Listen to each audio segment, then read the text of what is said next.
and I'd like to welcome you to our symposium on the General Haremhab, who was the general who became king. This is in conjunction with our special exhibition, which is right across the hall if you haven't seen it.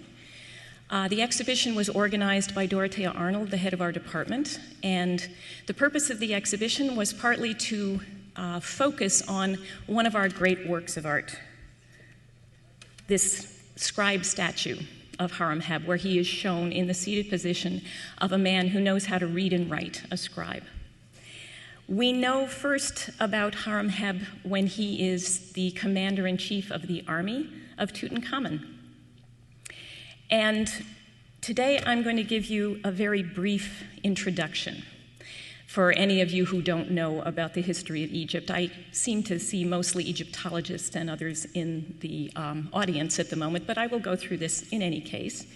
As you see from the chronology, we have put an explanation that the chronology of this time in Egypt is under discussion, which means the dates that we show here are not the dates you will find in our galleries or on our website. We are in the process of trying to decide how to change the dates for the new kingdom of this period. And our colleagues in academics are usually changing bits and pieces of the chronology quite frequently. We do not follow them immediately because, of course, our chronology is written down on thousands of labels. It's on the website. It's in our database. So we only really change the chronology every 10 or even 20 years when we have some good data. But that's not precisely what we're going to talk about today. We're going to get together tomorrow and talk about that subject. Today, we're going to talk about Haremhab, and you will need to know the kings that are listed here. We start with Amenhotep III, who rules for nearly 40 years, towards the end of the 18th dynasty. And then he is important for this period because he's the father of Amenhotep IV, who becomes Akhenaten, the so-called heretic king of the end of the 18th dynasty. Akhenaten is the one who tries to create a religion that worships a single deity, Aten, the sun disk, or the light of the sun. And he tries to wipe out the worship of the other gods, in particular, the god Amun of Thebes. He rules for 17 years, and towards the end of his reign, we find two names, Nefer-Neferu-Aten and Smenkhare. In our old chronology, we have those two names in the end of Akhenaten's reign, sort of reigning concurrently with him. We do not know precisely who these people are. We have very little information on them. In this chronology, you will see that we give Smenkhare a couple of years of his own rule, and Nefer-Neferu-Aten a slight overlap. But Tutankhamun is the next king with any number of years, and he reigns for 9 years, and of course, he dies without any heirs, which potentially is a disaster for Egypt.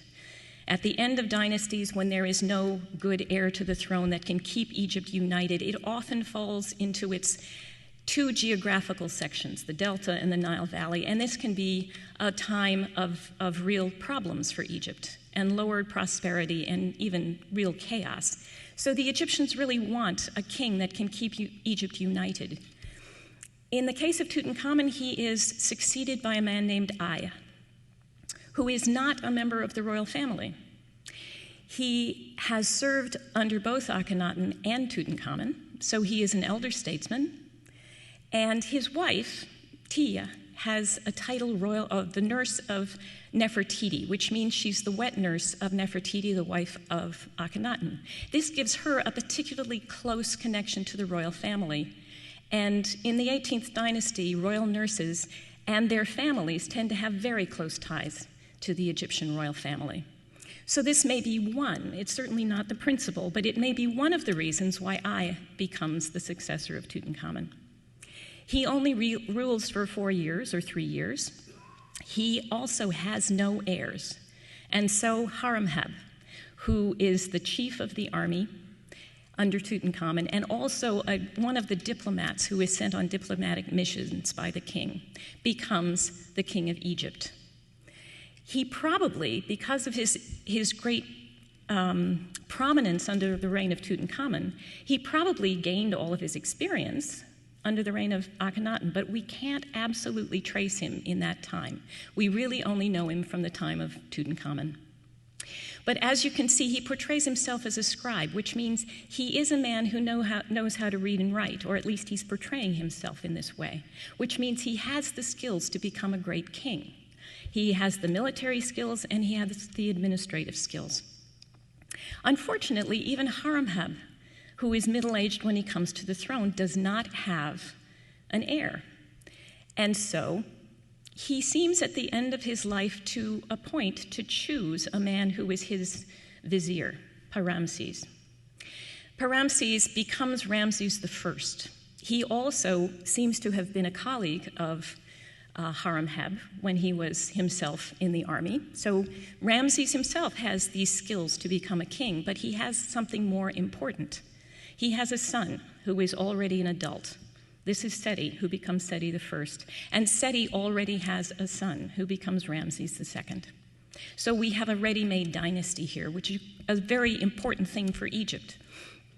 And when he chooses Ramses, Haremhab cannot possibly have known the great choice he was making, because Ramses I, Seti I, and Ramses II rule for at least the next 75 years, which is nearly a century of order for Egypt, and this is very important for Egypt.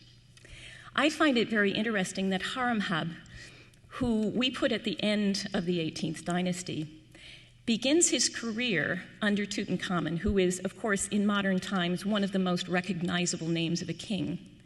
And towards the end of his life, he probably knows Ramses II before Ramses becomes king.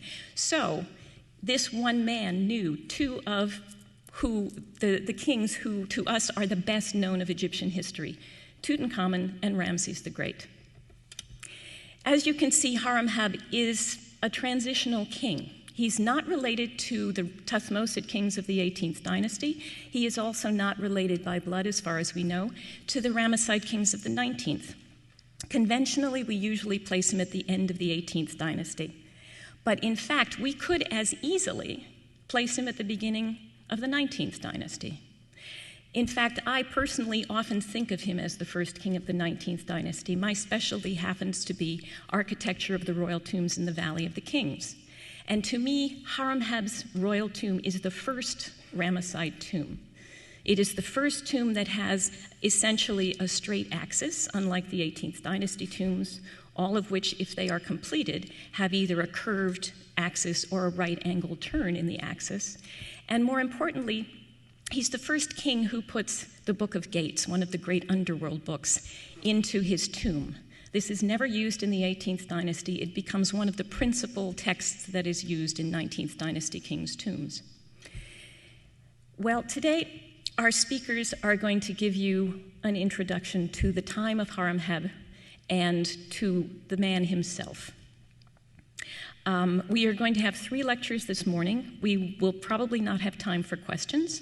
We will break for lunch, and then this afternoon we will come back at 2 o'clock for 3 more lectures and a half hour of discussion, and then our colleague James Allen from Brown, who used to be a curator in our department here, will give a summation. And there will be some time in the afternoon probably if you have questions for our speakers.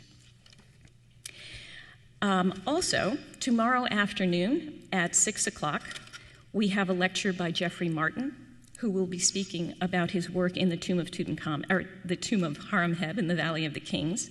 His lecture is at 6 o'clock in the Bonnie J. Sacerdote Lecture Hall over in the Uris Center, which is in the south side of the building in the basement.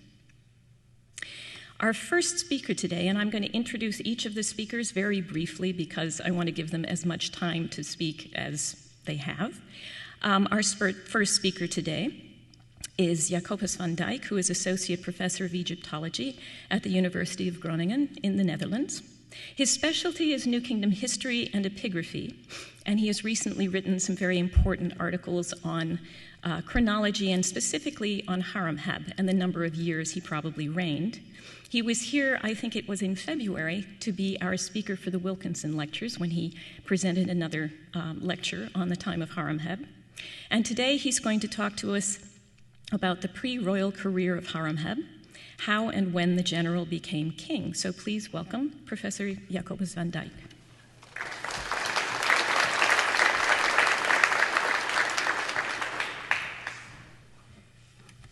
Thank you very much for that introduction. Good morning, ladies and gentlemen. I'm going to talk about the pre-royal career of Haremhab, and as you see, the subtitle suggests that I will provide an answer to two important questions: how and when the general became king. The truth is, of course, that we don't really know. I'm going to present a possible scenario, but others are possible as well. One of the many problems connecting with the final decades of the 18th dynasty revolves around the exact nature of the position of Haremhab before he finally became king. What was his precise role during the reign of Tutankhamun, and what was his position vis-à-vis Ai, both before and after the latter had succeeded Tutankhamun? And how did Haremhab's accession finally come about? Of course, it has long been recognized that Haremhab acted as regent for Tutankhamun, but the mere fact that it was not Haremhab but Ai who succeeded Tutankhamun has led some scholars to assume that Ai must in some way have outranked him. Virtually nothing is known about Haremhab's career before he rose to prominence under Tutankhamun. There have been various attempts to identify him with persons named Haremhab from the time before Tutankhamun, but the name is not uncommon, and there is no other evidence to connect any of these men with our Haremhab. It has also been suggested that he is to be recognized in a man called Haremhab, who started building a tomb at Amarna, but didn't get any further than the entrance with two door jambs, with inscriptions in black outline drawing only. Even the reading of this man's titles is uncertain. He was steward of the land of the Lord of the Two Lands, overseer of works in Akhetaten, and, at least according to one early copyist, overseer of the army of the Lord of the Two Lands. Haremhab's early military career must have taken place during the Amarna period, that stands to reason. But this Haremhab is the same person as the future great commander-in-chief of the armies of Tutankhamun seems rather unlikely, quite apart from the questionable assumption that this man changed his name to Haremhab after the Amarna period. In his coronation text, to which we shall come in a moment, Haremhab places great emphasis on his link with the god Horus of Hut-Nezu, and for that reason it has often been speculated that Haremhab was born in Hut-Nezu, present-day Kom el Ahmar. This is a very early 19th century drawing of the site, and there its location. This is perfectly possible, although far from certain. Hut-Nezu is often thought of as an insignificant provincial town, but it is interesting that 3 mud ceilings from papyrus rolls mentioning Horus of Hut-Nezu have been found in the palace complex of Amenhotep III at Malkata. A survey and excavation at Kom el Ahmar carried out by the University of Tübingen in the 1980s turned up some Amarna blocks, which the excavators think are from a local Aten temple. If Haremhab hailed from Hut-Nezu, evidence of his pre-Tutankhamun career may well lay hidden under this largely unexplored site. In the coronation text just mentioned, inscribed on the back of a statue of Haremhab and his queen Mutnojmet in the Egyptian Museum in Turin, Haremhab describes his exalted position at the court of an unnamed king, who must surely be Tutankhamun, a position which he says he owed to his local god, Horus of Hut-Nezu. This god distinguished his son in the sight of the entire people in preparation for the day that he would be given the kingship. And this fact didn't escape the attention of the king, who was content with his dealings and rejoiced at the choice of him. The king therefore appointed him as supreme commander of the land in order to enforce the laws of the two shores as hereditary prince of this entire land, Iripat and Tapen Mikedef. Over a period of many years, Haremhab thus governed the two lands as the king's deputy. And the king's courtiers, as well as the rulers of foreign lands, conducted their business with him rather than with the king. At the beginning of the second part of the text, this extraordinary position of Haremhab is again emphasized by calling him not only supreme commander and hereditary prince, Iripat, of this entire land, but also eldest son of Horus, that is, of the divine king, a title which can only refer to the position of crown prince. Taken at face value, this unique document presents us with a very clear picture of Haremhab's position during the reign of Tutankhamun. That king had not only appointed him as his deputy, who effectively ruled Egypt, but he had also given him the position of hereditary prince and eldest son of Horus, crown prince, destined to eventually succeed him on the throne of Egypt. Gardiner has already stressed this point, referring to the well-known passage from the great dedicatory inscription of Ramesses II at Abydos, in which this famous monarch tells how he was chosen by his father Seti I to succeed him and was inducted as eldest son and hereditary prince upon the throne of Geb. That this was not an attempt on the part of Haremhab to rewrite history once he had become king, as has been suggested, is fully confirmed by the inscriptions in his Memphite tomb. There it is. The date of this monument has now been established beyond any doubt as being the reign of Tutankhamun. His cartouches are to be found on this magnificent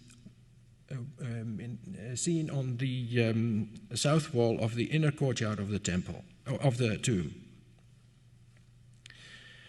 These cartouches have later been usurped by Haremhab as king, but traces of the names of Tutankhamun survive.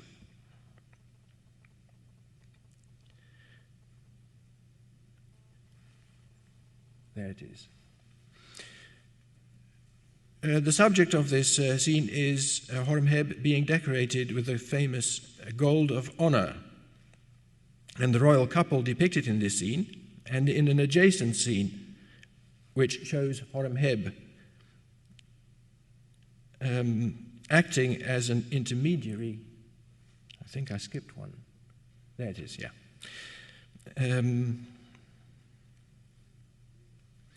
It shows Haremhab acting as an intermediary between the king and a group of subject foreign rulers. And this royal couple is therefore to be identified as Tutankhamun and Ankhesenamun.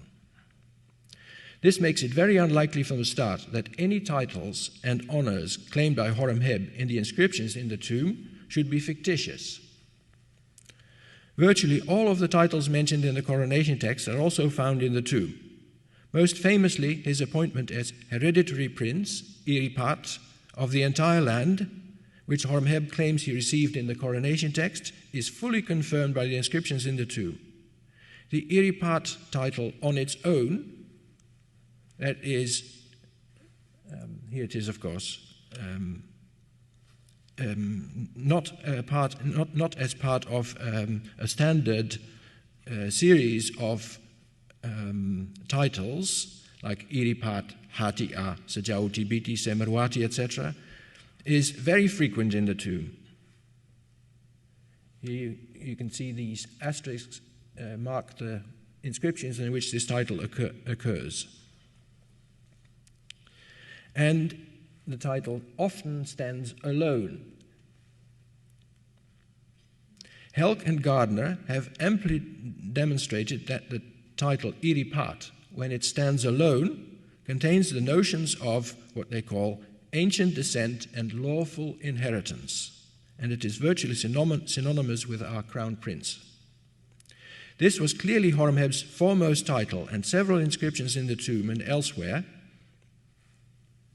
here for example, the scribe of Haremhab standing behind his chair is referring to Haremhab as the Iripat, in one inscription even without mentioning his name. And this famous block in Berlin also shows what is very likely the figure of Haremhab with just the title Iripat and overseer of the army. So it is clear that Haremhab was known as the Iripat, the crown prince, just as Ai was known as Pa-It-Necher, the god's father, and Maya as Pa-Imir Perhej, the chief treasurer. Any lingering doubts about the meaning of this Iripat title may be dispelled by looking at the stela of Crown Prince Meremtah, son and successor of Ramesses II, from the Serapeum at Saqqara. On this stela, Meremtah is called Royal Scribe, Iripat, Great General of the Army, and eldest king's son of his body. And as such, he is shown wearing the uraeus, even though he was not yet king. The two members of his staff who dedicated the stela are the scribe of the Iripat, Chai, and the courier, Shemesu, of the Iripat, Sementawi. In Haremhab's case, the title can even be expanded to Iripat of Upper and Lower Egypt. According to the coronation text, the Iripat Haremhab governed Egypt as the king's deputy. In the tomb, he is called Deputy of the King in every place, Deputy of His Majesty in the entire land. The coronation text also says that Haremhab was summoned before the sovereign when chaos had broken out in the palace, and had opened his mouth and answered the king and reassured him with the words of his mouth. This might well mean that it was Haremhab who advised the king to abandon Amarna and make a fresh start at Memphis and Thebes. This would imply that Haremhab seized power immediately after the death of Tutankhamun's predecessor. Such an early date is confirmed by the evidence from the Memphite tomb, the construction of which was almost certainly begun in Tutankhamun's first regnal year, and whose first occupant was Haremhab's first wife, who was probably buried in the tomb in year 1 or early in year 2 of Tutankhamun. The inner courtyard of the tomb is thus firmly dated to the reign of Tutankhamun by the twofold depiction of the royal couple and Tutankhamun's cartouches. The date of the outer courtyard, on the other hand, is considerably more difficult to establish.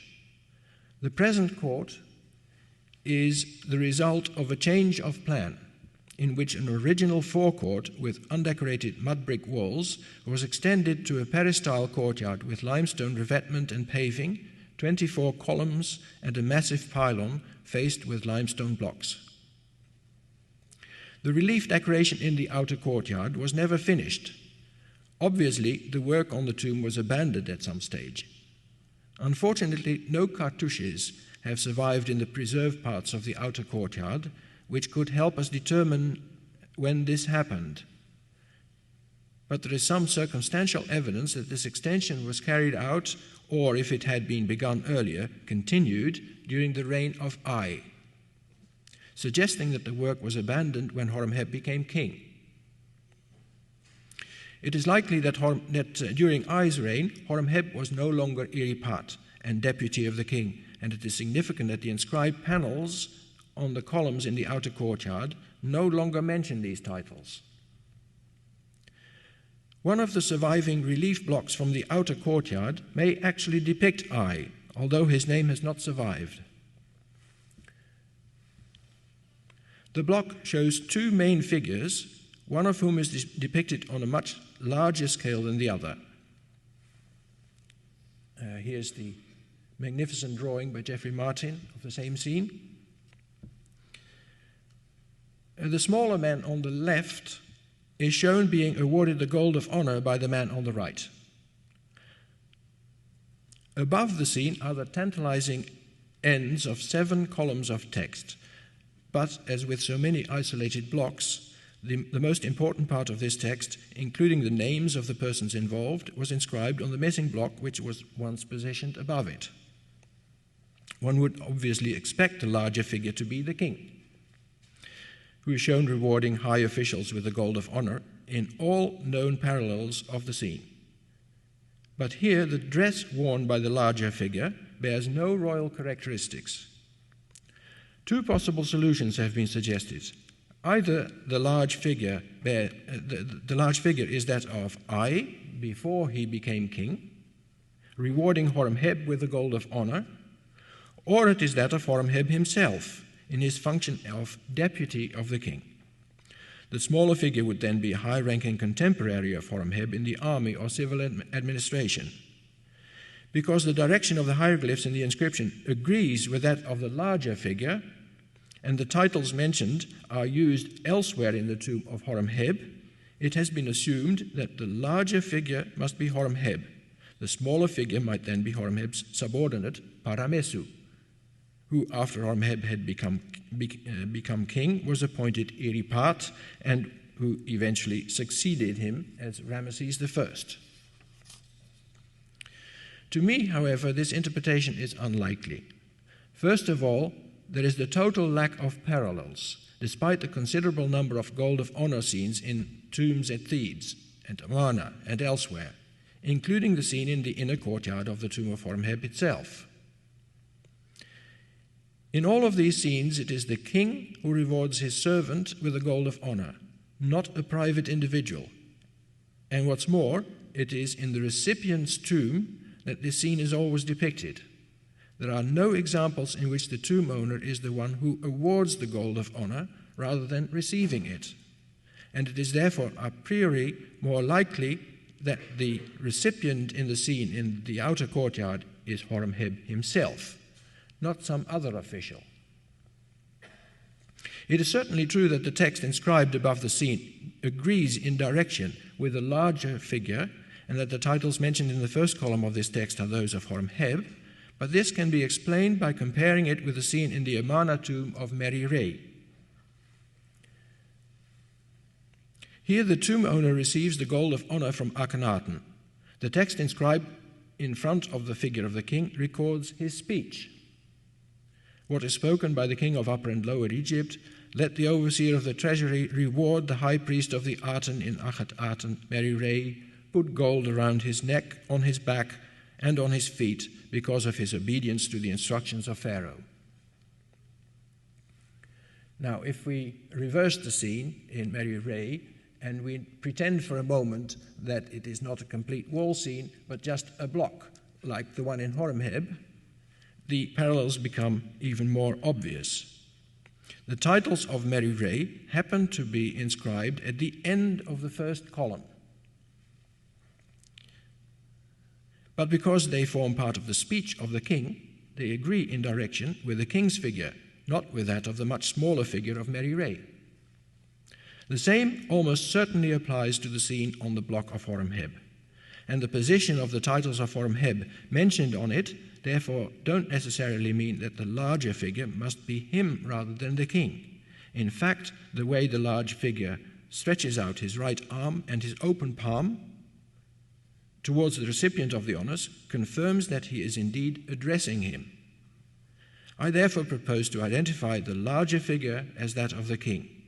The smaller figure, with its remarkably realistic features, would then be Haremhab himself, and the relief would thus provide us with the only surviving true portrait of the great man. Obviously, the main obstacle to the proposed identification remains the dress of the larger figure.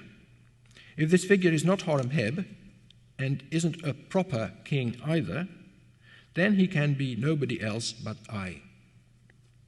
I is perhaps the only king of the period who might conceivably be shown in a dress which, to all intents and purposes, is that of a private individual. There is some evidence to suggest that I only became king as a temporary solution to the problem of succession posed by Tutankhamun's sudden death, and that he was in fact a kind of interim king. I included his pre-royal title, Itnecher, God's father, in his royal cartouche, which went against all tradition. The obvious parallel for this is Haremhab, at the beginning of the 21st dynasty, who included his title of High Priest of Amun in his cartouche. In a famous scene in the tomb of Tutankhamun, Ai is shown wearing the leopard skin of the Sem priest, and apart from the blue crown, nothing in his attire distinguishes his figure as royal. Kings are very rarely represented wearing the leopard skin of the Sem priest. Even when they are shown officiating in temple reliefs, they are almost always dressed in royal attire, not as a priest. Again, there is a parallel with Herihor. In the temple of Honsu, Herihor is shown more than once officiating while wearing the leopard skin.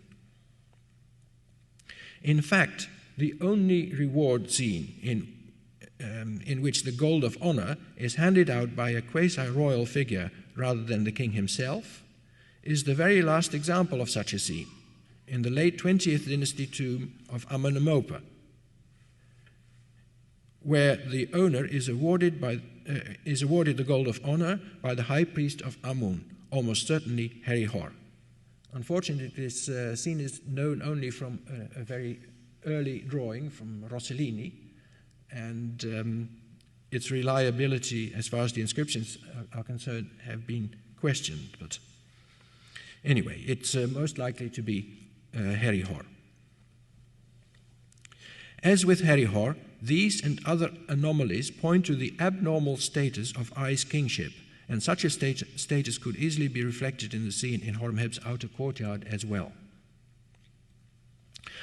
From what we have discussed so far, it is perfectly clear that not only did Horemheb act as Tutankhamun's regent, but he was officially appointed as the king's crown prince, destined to succeed him on the throne of Egypt in the event of the king dying without issue. Whether Horemheb's appointment was self-instigated is a moot point.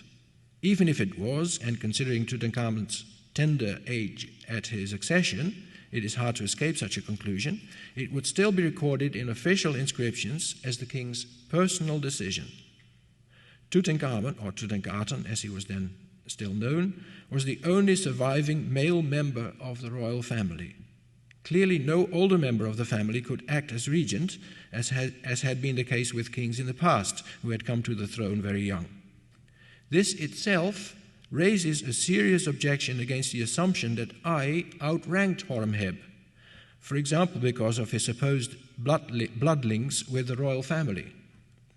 Had this really been the case, then Ai would have been the logical candidate for the position of Iripat and king's deputy, not Horemheb. There can be no doubt that nobody outranked Horemheb except the king himself, and that Horemheb was entitled to the throne once the king had died unexpectedly without issue. This means that Ai, and not Horemheb, must be considered a usurper, and that it is Ai's, not Horemheb's accession which calls for an explanation. Why was Ai able to ascend the throne upon the death of Tutankhamun, despite the fact that Horemheb had at that time already been the official heir to the throne for most of a decade? I believe that the answer may well have to be sought in Egypt's foreign affairs and the impact these had on the political situation at home. During the Amarna period and after, Egypt was involved in a struggle with the Hittites over territories in northern Syria and Palestine. The Hittite document known as the Deeds of Shuppi-Lulliuma and other sources describe how the Egyptians had launched an attack on Kadesh from the south, and that in the following counterattack by Shuppi-Lulliuma, the Egyptians were dealt a serious blow at Amka, in Egyptian-controlled territory. And there is the region of Amka. The Hittite sources make it clear that the Egyptian defeat at Amka took place around the same time as the death of Niphururia, the Egyptian king. These events were followed by the famous so-called Dahamunzu episode. From the deeds of Shuppi-Lulliuma and other Hittite sources, it emerges that after the death of Niphururia, who I still believe on philological and historical grounds can only be Nebkheperu-Ra, Tutankhamun, his widow, who was Dahamunzu, queen of Egypt, wrote to Shuppi-Lulliuma asking him for a son, My husband has died, I have no son, but you, they say, have many sons. If you would give me a son of yours, he would become my husband. Never shall I pick out a servant of mine and make him my husband. This extraordinary request raised great suspicions with Shupilululiuma, and the result was a long period of delay, during which Shupilululiuma sent an envoy to Egypt to investigate the truth of the matter. This envoy didn't return until the following spring, bringing with him a second letter from the queen, repeating her request, and an Egyptian messenger who was to explain the situation to Shupilululiuma and convince him of the queen's honorable intentions. In this he succeeded, and Shupilululiuma's son Zananza was finally sent to Egypt. He would never arrive there, however, for he was murdered on the journey.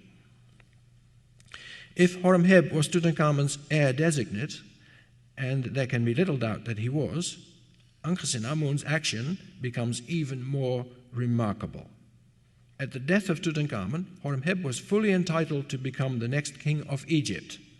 Yet Ankhesenamun passed him over and wrote to Egypt's enemy for a son to succeed her deceased husband. In view of Haremhab's legitimate claim to the throne, there can be little doubt that the queen had a very specific person in mind when she assured Shupilululiuma that she would never pick a servant of mine and make him my husband. Whether her motives were personal or political or both, she clearly didn't want to marry Haremhab and thereby make him king. That the principal motive was a political one is suggested by the fact that she wrote to Shupilululiuma that through this marriage, Egypt and Hatti should become one country. It was to be a diplomatic marriage, and Ankhesenamun's overtures have therefore rightly been interpreted as a peace initiative, prompted by those who were willing to come to terms with the Hittites over Syria. The delays caused by Shupilululiuma's distrust and the long time it took for messengers to cover the distance between Egypt and Hatti meant that I had to mount the throne to fulfill the necessary role of Horus, successor of the dead Osiris king, until Ankhesenamun could marry her Hittite prince. After all, the mythical institution of divine kingship demanded that on the morning following the death of his predecessor, the new king should arise on the Horus throne of the living, and an interregnum during which no one was pharaoh was therefore impossible. Since it was Haremhab, not I, who was legally entitled to the throne, an explanation must be sought for I's coup d'etat. The fact that Egypt was involved in a military conflict with the Hittites in northern Syria at the time of Tutankhamun's death lends support to the idea, first put forward by Helk, that Haremhab, being the great commander-in-chief of Tutankhamun's army, was on the battlefield in northern Syria when the king died. The reliefs and inscriptions in the inner courtyard of his Memphite tomb demonstrate that he had been leading Tutankhamun's earlier military campaigns in Syria. And in one inscription, he boasts that his name was pronounced throughout the land of the Hittites after he had traveled northwards. The impression that Haremhab was abroad at the time of the crisis at home, which resulted from the sudden death of Tutankhamun, is further strengthened by the startling fact that Haremhab doesn't seem to have been involved at all in the burial arrangements for Tutankhamun, despite his very close association with the king when he was still alive.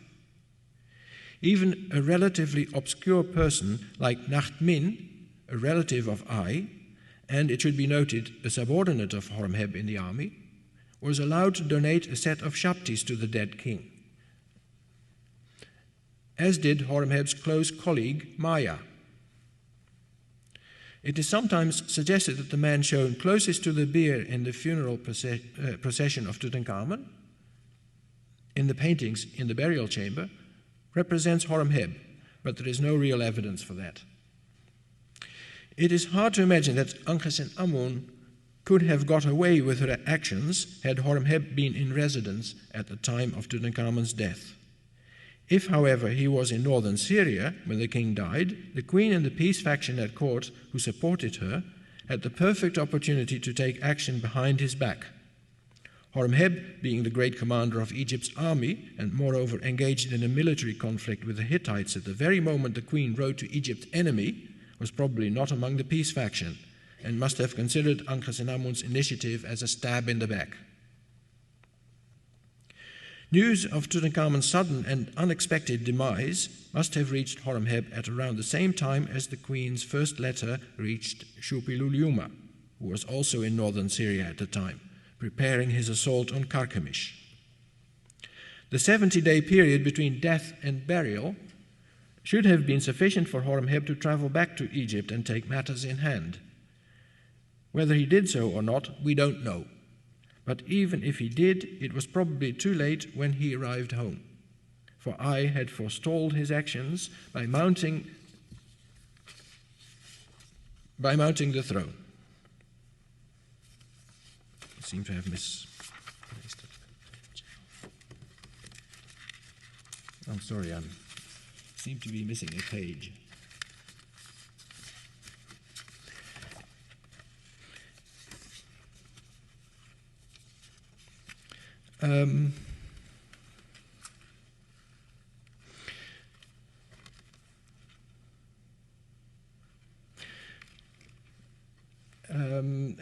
It has sometimes been suggested that the fact that I succeeded Tutankhamun and not Haremhab was the result of an amicable arrangement between the two men, but this is not very likely because of the treatment that the monuments of I and his family received after the death of I, after Haremhab had become king.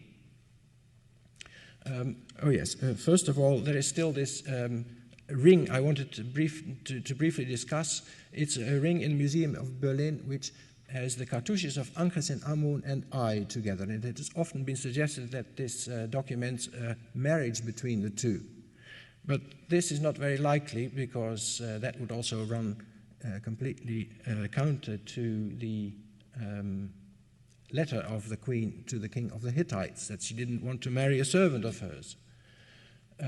So it probably documents a brief co-regency or joint rule of the widow Ankhesenamun and I.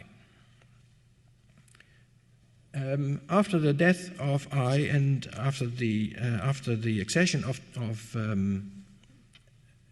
Haremhab, he destroyed the monuments of I in a very deliberate campaign. These scenes, for example, in the burial chamber of I, all the figures of I himself have been thoroughly hacked out, as have been his cartouches.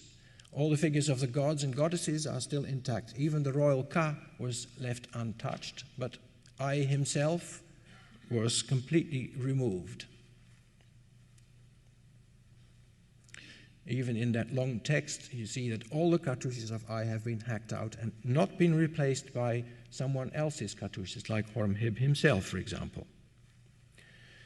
A particularly interesting erasure occurs on the restoration stela of Tutankhamun. The cartouches of Tutankhamun have been replaced by those of Haremhab, but the two figures of Ankhesenamun, which once stood behind those of Tutankhamun, and the inscriptions identifying her have been thoroughly erased. It would have been very easy for Haremhab to replace Ankhesenamun's cartouches with those of his own queen, Mutnojmet, but he chose to do otherwise. It would seem that the damnatio memoriae of Ankhesenamun, witnessed by the erasures on the restoration stela, was inspired by personal motives. After all, it had been Ankhesenamun who had turned against Haremhab at the most crucial moment in his pre-royal career.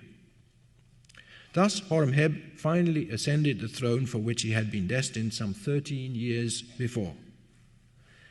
And as if to prove that his claim to the throne had been a legitimate one, because he had been given the offices of Iripat of Upper and Lower Egypt and deputy of the king in the entire land, he gave these very same titles to his own future successor, his vizier Paramessu, who was to become Ramesses I.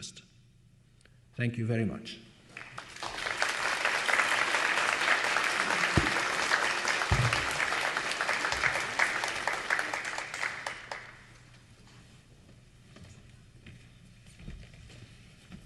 Well, now we know more about the pre-royal career of Haremhab. Our next speaker is Dorothea Arnold, who is the Lila Atchison Wallace Chairman of the Department of Egyptian Art. As I mentioned before, she is the one who organized the exhibition across the hall. She said, only mention that particular detail, but I also want to mention that last fall, many of you will have seen another special exhibition, which was in our special gallery, which was Tutankhamun's funeral, which is also of the same period. We have a number of pieces that come from a cache of material that was used during the burial of Tutankhamun. And that exhibition had beautiful garlands and various other materials that were used, and no doubt at the ceremony that was overseen by I after Tutankhamun's death. Dr. Arnold's topic today is going to be the Metropolitan Museum statue of Haremhab and the god Thoth. So please welcome our next speaker, Dr. Dorothea Arnold.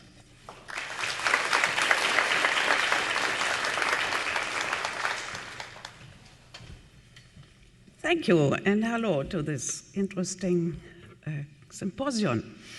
After we have now had such a marvelous historical reconstruction, we are just shifting the approach, the viewpoint.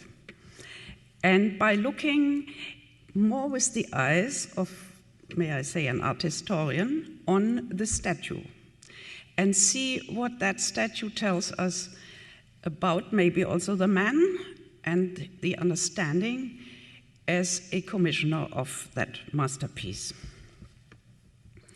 The first question, of course, when you approach this masterpiece of our collection, now in the center of the gallery, first question is, of course, how do we get in Egyptian art history from here on the left to this statue on the right?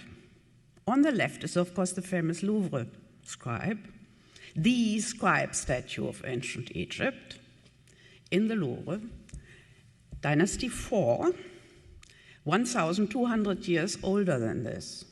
That's the Egyptian culture, keeping on for over 1,000 years with the same fundamental idea of doing the statue of an intellectual and administrator. And of course, in its way, this Louvre scribe, as we all know, is sort of perfect in itself. And you should have the feeling that what can you do after that to this theme? Well, they did. They kept on. And these more than 1,000 years later, we have this statue. Let's just look at some points of difference. One is, of course, that Haremhab leans forward towards the papyrus on his lap. But that, again, I have to say, is Old Kingdom. We have in our collection a medium quality piece of the Old Kingdom, a scribe, Nikare, who is also already leaning forward. So that difference doesn't lead us very far. Although, of course, the way this Haremhab statue leans forward has this added expression if you compare it with the earlier version. We may come back to that later. Now, in the time, one generation before Haremhab, as we just now heard, we have the important reign, art historically so important reign, of Amenhotep III, the father of Akhenaten. And at that time, we have these important personalities. And one of them was the famous Amenhotep, son of Hapu, who was the wise man of the reign. He was also a scribe, and he had all sorts of other titles. But his depictions that are best known show him as a scribe. Here on the left, the one in the Luxor Museum from Karnak. And again, it's a kind of iconic way to show this genre, this intellectual, as he sits on the ground with the crossed legs and the papyrus on the lap, as people used to do in old times and in many cultures. But one great difference from Haremhab is that this statue of Amenhotep, son of Hapu, looks back into the past. It is a kind of redoing, a kind of going back to the impressions of statues of the Middle Kingdom. To the right here is a statue also from Karnak that was done for the vizier of Senwosret I at the beginning of the second millennium, at the beginning of the 12th dynasty. And it's quite clear that the people who commissioned and designed the statue of Amenhotep, son of Hapu, they knew about this and they wanted actually to indicate our wise man is like the wise man of this classical period. So the statue looks back. On the other hand, Haremhab's statue, with its outfit, with its garments and wig, says, here and now, we live now, we are people of today. So I am clothed here in the garment of today. I come to you as you could see me when I appeared as the deputy of the king and the chief of the army. This also has a kind of forerunner at the time of Amenhotep III in the statue, for instance, on the left, which comes from the Ptah temple in Memphis, is now in Oxford, and was found by Petrie at that place. Long inscription, important vizier of Amenhotep III, who did all sorts of buildings about which he talks in the inscription. And as you can see, this statue already showed the subject in the clothes of today. Now we have just now the opportunity by an article just to appear by Marianne Eaton-Krauss, our great colleague in art history, about the development of this kind of garment. I can show it to you briefly, and it's also briefly shown in the exhibition. On the left up here, you have one of these tunics that we find as real pieces. They consist of a piece of cloth that is folded over, and then you have the opening here for the neck. You see the neck opening also in the statue of Haremhab. And in the middle of the dynasty 18, you see, as here in this painting of that time, it is also in the exhibition, it's from a tomb of a man called Sobek Hotep. You see that the overfall of the tunic at the sides, of that piece of cloth at the sides, can look like sleeves. They're not real sleeves, but they look like, make the impression of sleeves. And in the middle of the dynasty 18, these sleeves are straight. And then in the reign of Amenhotep III, as you see here in the statuette, we start to have some creases, which we also saw just in the statue in Oxford that you saw on the left. So we have a history, middle of dynasty 18, we have the straight sleeves. Amenhotep III, we get some pleats. And then in the Amarna period and after, as here in this group from perhaps Gebelein, and then the relief that comes from the Saqqara tomb, about which we have heard so much just now, you see that the sleeves are not only longer and have more pleats, but they're also kind of starched, so they stand out. And that is what we have in the statue. And so we really can say, from the garment point of view, this man shows himself here and now. And if you go then to the wig, to see here, it's a special kind of wig, and that again appears in the tomb at Saqqara, again and again, and especially with the scribes and the administrators of that appear here together with prisoners and so on. And the little shabti that is in our collection, you see here in the center, is actually inscribed for a scribe of recruits. So it is possible that this was a wig type that was especially fashionable among army scribes. So again, we have this here and now aspect in the statue. So then we have that famous inscription, which our photo studio was so skillful in making us now see as one inscription, although it is on the papyrus that folds over on the leg of the statue and is actually quite difficult to read when you are there. So we have now this beautiful new way to study the inscription. The inscription, as you all know, is a hymn, a longish hymn to the god Thoth, the god of wisdom, the god of writing, the god of the moon, calculation, and then the gods who also is very important on your way to the afterlife. I'm just giving you here the last paragraph of that inscription in the translation of Jim Allen. And you see here it says, "Let us praise Thoth, the accurate plummet in the balance." That's the plummet on which your heart is weighed at the last judgment.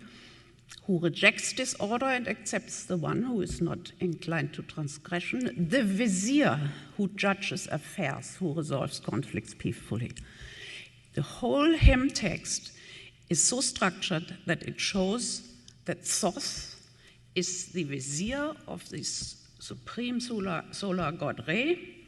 And of course, the meaning behind it is that Haremhab sees his own tasks, his own job as the deputy of the king in parallel to that. So in a way, he puts himself into a parallel place to the god. And in that way also gives himself a place in, you can say, the universe. So he sees all this in one totality. And it's shown like that through the inscription.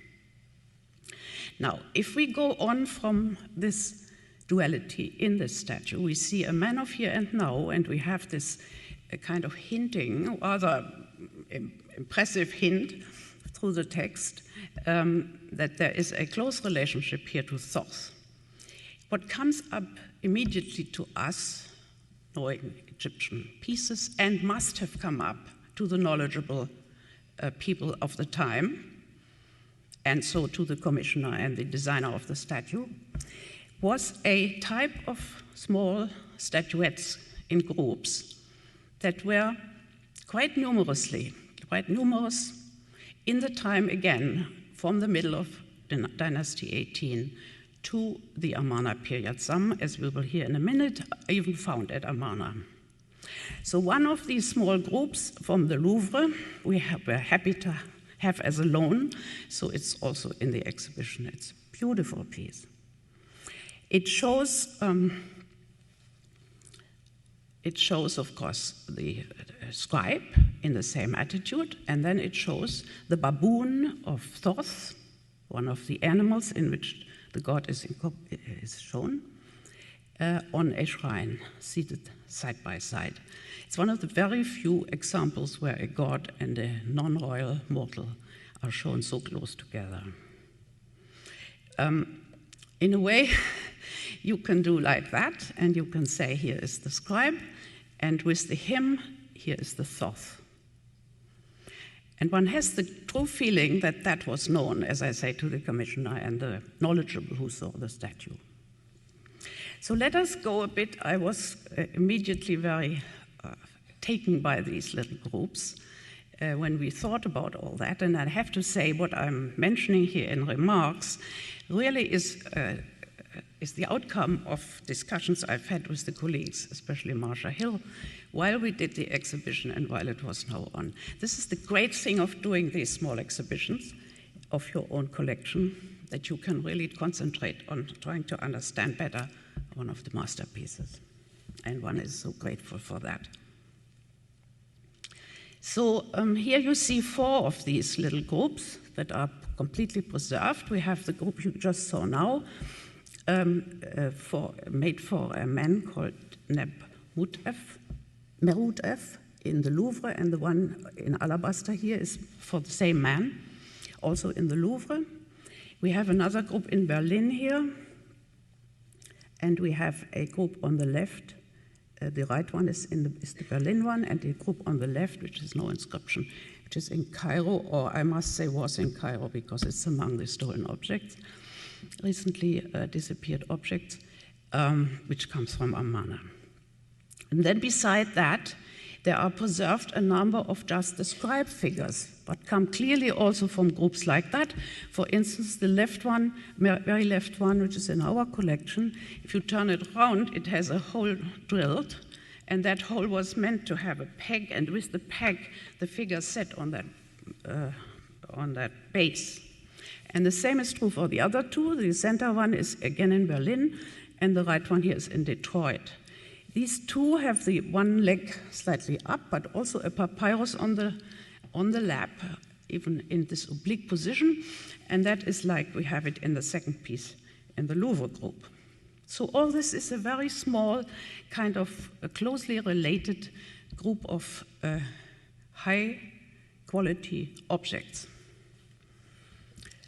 Now, if you look a little bit and remember what we just said about the dating of the garment, you see our group, our scribe here, our loose scribe here on the very left up would be comparable to the statue in Luxor of Amenhotep, son of Hapu. It usually is even dated slightly earlier, maybe even under Thutmose IV. I will not go into the details here of the week and so on. That has to be done, I must say. And then the piece in,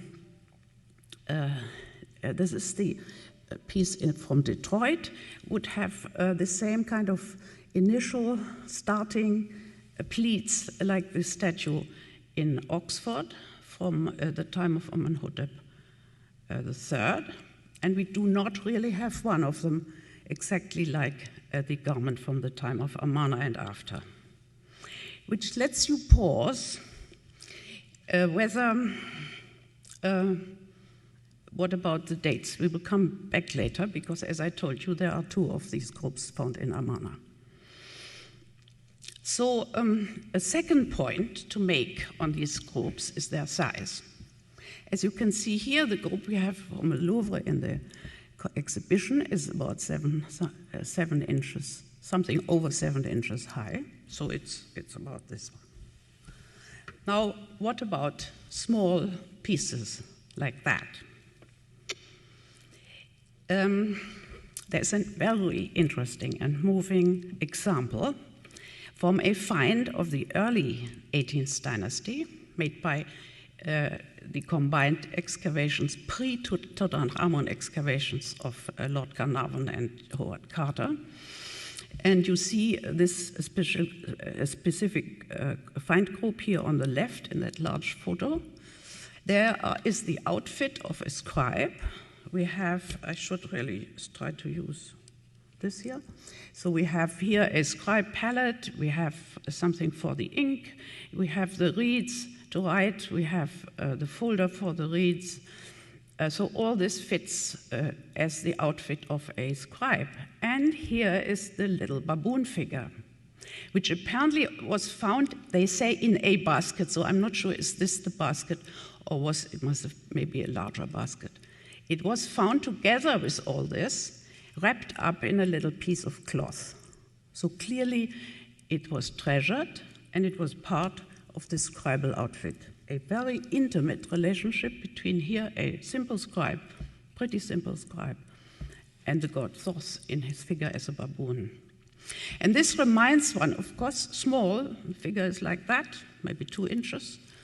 This reminds one, of course, of small figures of the simple kind that are found in houses, for instance in Amarna, and we always rightly associate them with the intimate piety and the intimate thoughts of the people who live there, people like you and me, you know. So here, for instance, are some kind of middle-class houses, Amarna, and these are some of the objects you would find here. So here's the head of a Hathor, a goddess. Here are 2 snakes, renanuted, and here is a little monkey. And this is the kind of figures you would find, which are the same kind of thing as you have here in the outfit of the scribe. Personal, intimate, simple, small. Now, our small groups, of course, are different in as being high art. They must have been commissioned by people with a lot of means. So we go perhaps over to another kind of small images that are more in that class, in the class of where you employ the highest available artists. And that is true already also for the time of Amenhotep III. It has been remarked on by Betsy Bryan in the catalogue to the marvelous exhibition on Amenhotep III, that in that time there were especially, or there are preserved, especially many small pictures of the king and his family, small sizes. I mean, this one is about this size. This, of course, is an Akhenaton from Amarna, and I must say the observation about especially many small figures in the time of Amenhotep III is also true of the time of Akhenaton in Amarna. We have a time when apparently small figures, and it was not only during that time, small figures were in houses and with the personal possessions of people, and were also made in high quality art pieces. Intimate and direct, small. People have always said that the places where these might have been positioned would be the altars in the large houses. If you have one here, these are the steps, and then you have a little altar here. So you could take one of those figures, put it here, and say your prayers. Or associate it with your prayers, associate the king as a intermediary with your prayers. Here is one of those mansions, and it could be in there. But also to many of the mansions in Amarna, we have the attached gardens and chapels, as you see one here represented. So it is very much possible and always thought that these kind of royal figures were put into those kind of house close or in-house altars and praying places. But the two figures that were actually found at Amarna, we know they were found at Amarna, the two figures of our groups, do not come from high-class mansions. The group in Cairo comes from a group of houses found by the EES under Pendlebury in the 30s, found in a compound of places where people think there might have been sculptors' workshops. Unfortunately, we do not have a specific point in this group where the piece was found.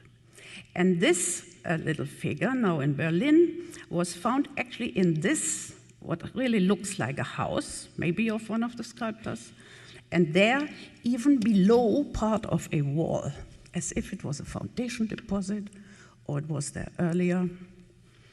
Anyway, the connection between these figures and the large mansions and their altars is not really there.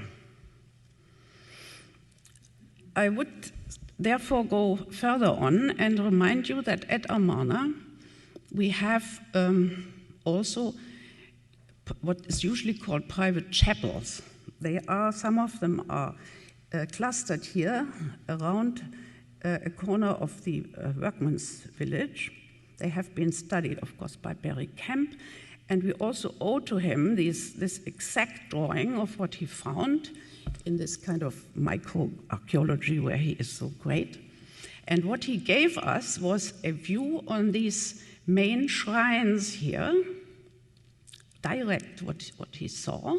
So we have the little shrines, and in the shrines we have these benches, and you see that here, and on the benches you have scratches. So clearly people who maybe came together here as a community, we have the seating arrangements here, sitting arrangements for communities, they came together, they also brought objects, put them there, and took them away also. So we get this kind of movement of objects. And from there, I would like to remind you that the small object is a very important thing in human culture, everywhere, from the very earliest times till today.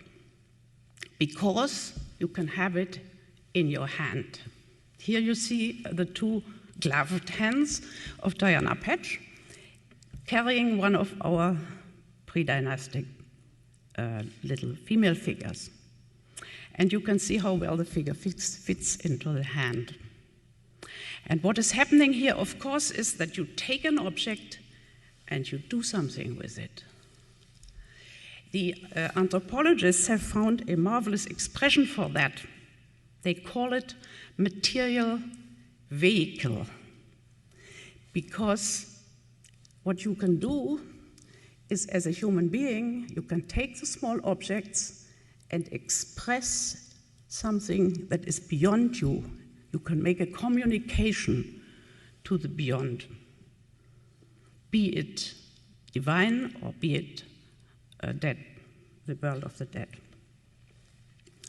So with these scratches on these benches and the idea that small pieces are really therefore to be moved, to be given, and then maybe taken away and put in your house, and whatever you do after that, maybe in the end let it end up in a grave, it seems to explain the function of also, or something of the function of the small groups.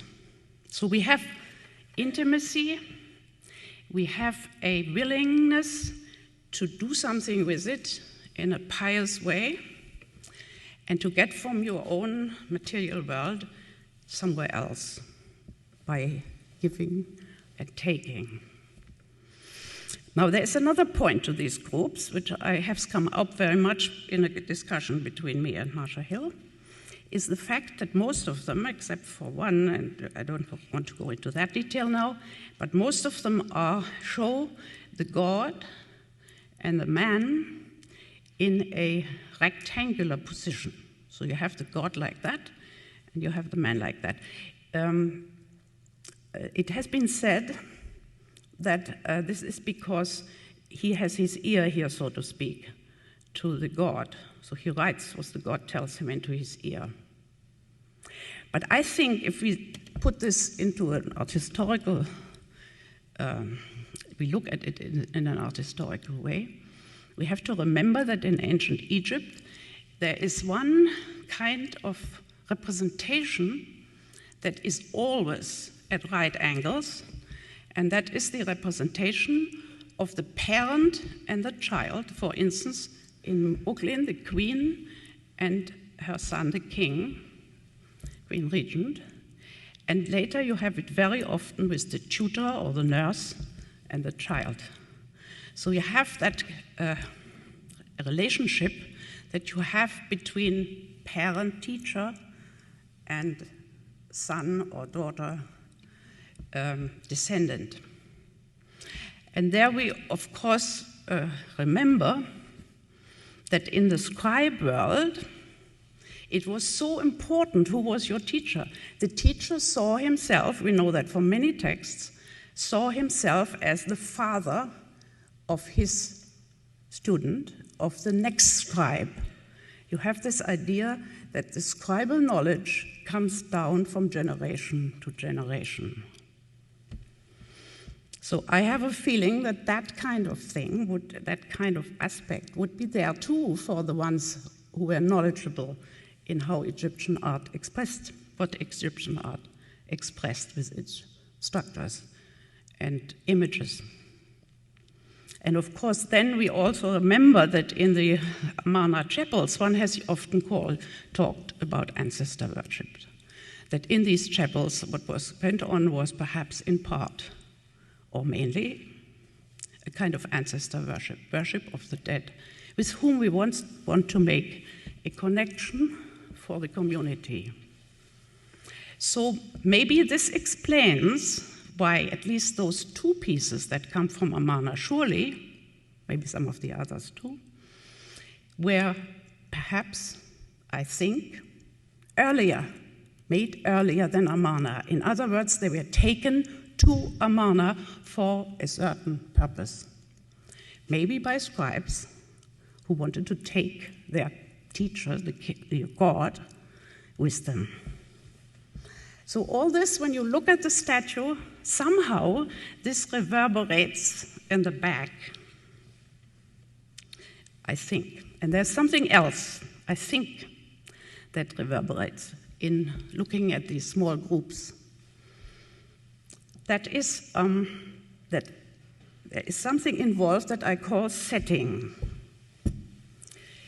And what you have here is the Louvre group, and you see the base, and the base has these cavities, and each piece is set into the cavity.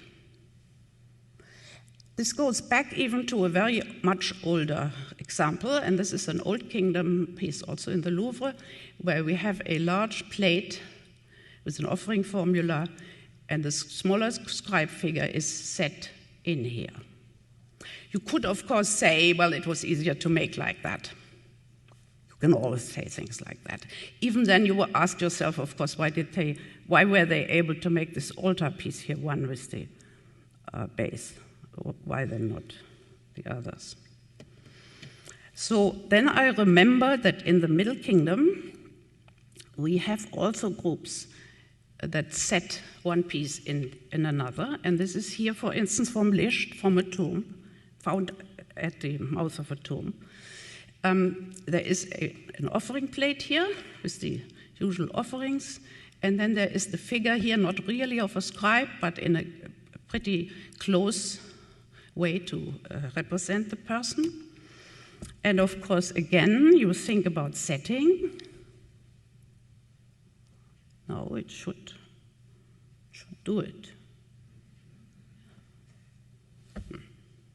It was meant to come down into the piece. Ah, here it does it now. There it is. It didn't work immediately, but it worked. Huh? Anyway, you see the idea. The idea that something is done here. And what is it? This is ritual. If we look at Egyptian rituals, in the texts at least, we have again and again the description of parts of a setting. For instance, the priest in the daily ritual, he provides the fire, then he brings the arm for the incense. He puts the brazier on. Next step, he puts the incense in. He puts the fire on, and then he presents it. So this kind of setting is ritual. And I wonder whether that isn't also behind the statue. That we have this intimacy, we have the idea that you give something and that you have received from your teacher, that you keep in contact with that, and that this whole thing is really a ritual which goes on in a temple. And from there, I think we come back to our Amenhotep, son of Hapu statues, as they were found at the pylon number 10, built by Haremhab, here right off the entry. So you came in here this is the entry, and to your right you had this huge colossal of Haremhab with his wife, the queen, and along them you had the two statues of Amenhotep, son of Hapu, and then two statues of the future Ramses I as a vizier. Now, of course, for one thing, this setting cannot be contemporary because the two statues are earlier than this whole pylon. So somebody must later even have, maybe intentionally, to enhance perhaps the two Ramses statues here. He put the older ones of the wise men of the generation before with them. We don't know, but there could be something going on like that. The main thing is that the inscription on these two statues state explicitly to the one who enters the precinct here, the divine precinct, if you want something from the god, come to me first because I am your mediary. And if we think now about the intimacy and this kind of combination of giving and taking that we saw, and then the ritual character of it that may be behind our Haremhab, it comes into that same realm of seeing the scribe as somebody who is not only close to the gods or even parallels the god in his work, but it's also possible for him to mediate between the people and the gods.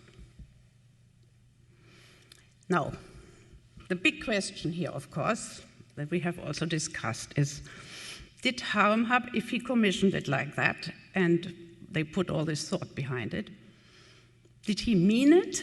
Was it serious? Or did he use it because he wanted to get on? We don't know, of course, and frankly, with politicians, you can't tell. But even if it was to a great extent used, if you use beliefs, the beliefs have to be real. So it doesn't take away, I think, from all that you see behind here in saying, well, this was a politician. Now, there is one point I have to confess in this statue, which to me looks very much political and very much sort of over the top in that sense. And that is the incision on his arm. Here on this arm, just preserved from the hacking off of the hand, is an incised figure of Amun, the god of Karnak.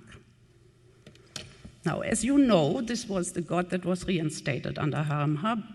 It had been really intensively persecuted under Akhenaton, and now he came back and was the supreme god again. But not at Memphis. He plays no role in these inscriptions otherwise. It's sort of additional. It's sort of, as I say, on top of it. So in a way, one wants to say, come on. Anyway, with that, I would like to say these were some remarks on the statue. Thank you.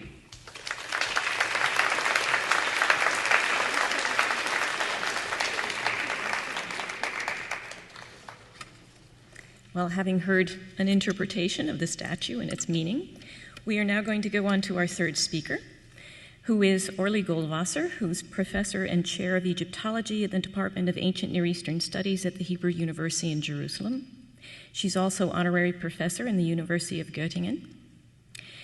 She is a specialist in Egyptian language, and she is particularly interested in the semiotics of Egyptian hieroglyphs, which is the study of the symbols themselves. And it's a way of trying to use the way Egyptians decided to write down their language to interpret their way of thinking. She described it yesterday to me as a sort of archaeology of the mind, which I thought was a very apt description. She came here last year as our Wilkinson lecturer, and she spoke to us about the genesis of the alphabet through Egyptian hieroglyphs. And in her lecture today, she asks a question, which is, what does the script teach us?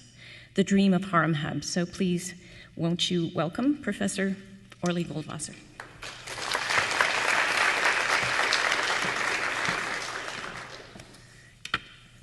It's a little bit hard to talk on power and other prosaic things after this wonderful, touching lecture of Dorothea Arnold, and I just want to say I'm very grateful for this invitation to talk here, and I'm also very grateful to all the very kind members of this wonderful department, so vivid and creative, that helped me a lot during the preparation of this little lecture.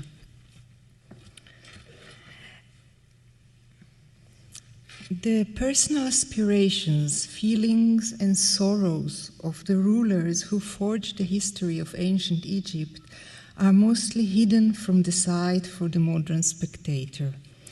Royal texts of the 18th dynasty and texts of high officials obey strict conventions of contents and language. Haremhab, the hero of this conference, is not an exception to this pattern. The Egyptian texts give us only landmarks in his career: a military scribe, overseer of the scribes, hereditary prince, fan bearer on the right side of the king, chief commander of the army, king's messenger, a deputy of the king, all of that we have seen. and finally a self-crowned pharaoh. During the time he served under Tutankhamun, Haremhab built an opulent tomb in Memphis, which we saw in the lecture of Professor Van Dyck, which teaches us of his importance and power during the reign of Tutankhamun. Yet it is still definitely a non-royal tomb, a tomb of a civil servant who had reached the highest echelons of power in his days. During this whole period, the Memphite tomb, and in the Memphite tomb and in other known inscriptions, his name is written without a cartouche, and it gets a classifier of a nobleman. Here's an example from one of the statues, and you see the name of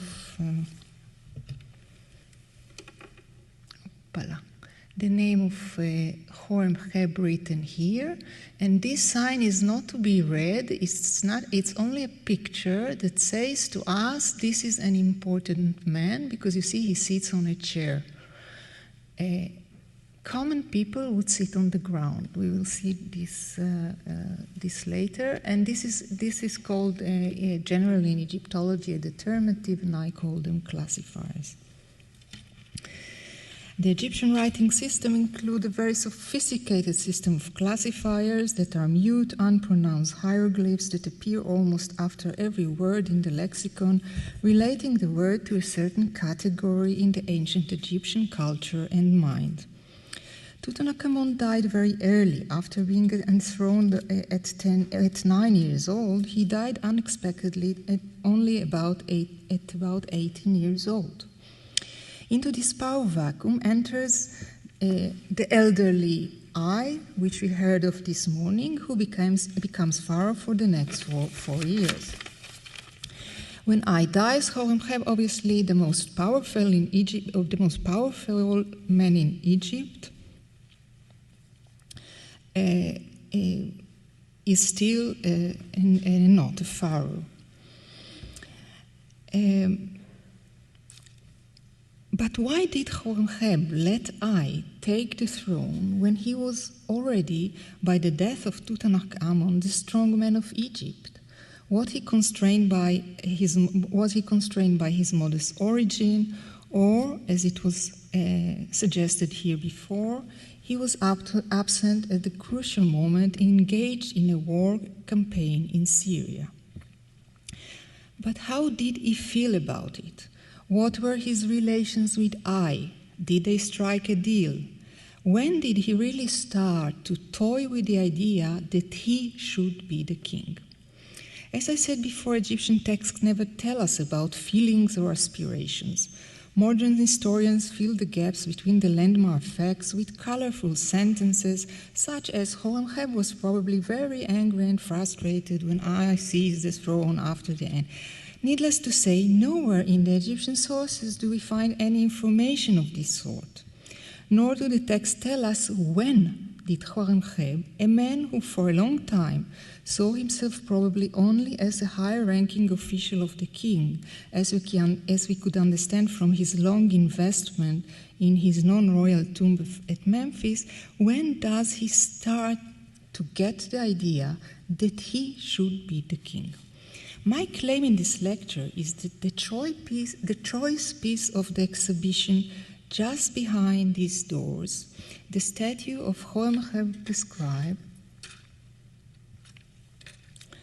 hides amongst its many hieroglyphs written around the base, not the papyrus that Dorothea was talking about, covert information about the secret aspirations of Haremhab. The Metropolitan statue of Haremhab is a masterpiece of Egyptian art, and we understood it perfectly why and how now. And however, it is also a construct of different semiotic meanings and allusions, of which I will discuss here only one. 3 life-size statues of Haremhab as a scribe are known to date. All of them belong to his pre-royal era. In all of them, his name still appears in this non-royal version that we saw before. All three statues carry inscriptions on the papyri and on the base. However, the Metropolitan statue is not only by far the best preserved, but its inscriptions on the base seem to be the longer, very carefully and successfully fitted in the given space. Now we will have a look.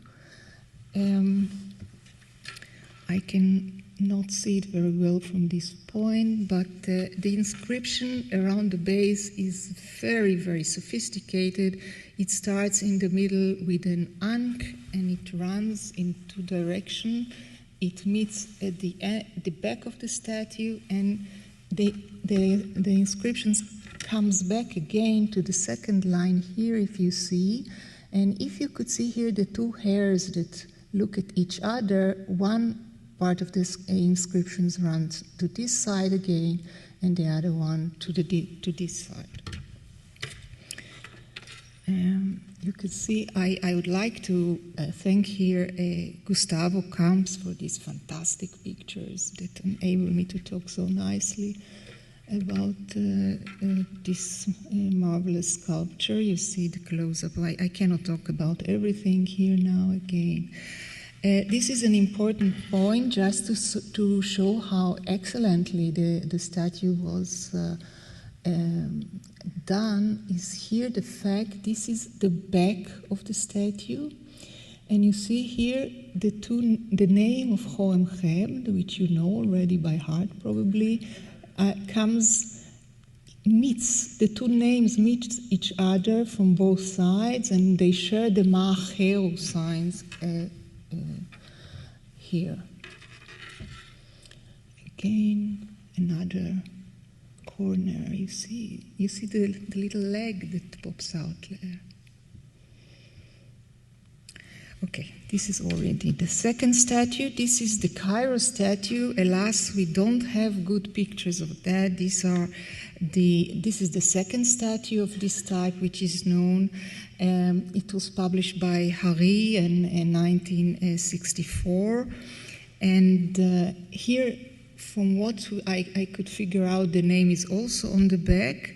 But interestingly enough, this statue, and this is a very important point, included two cartouches of Tutankhamun, where Haremhab describes himself actually as the serving Tutankhamun.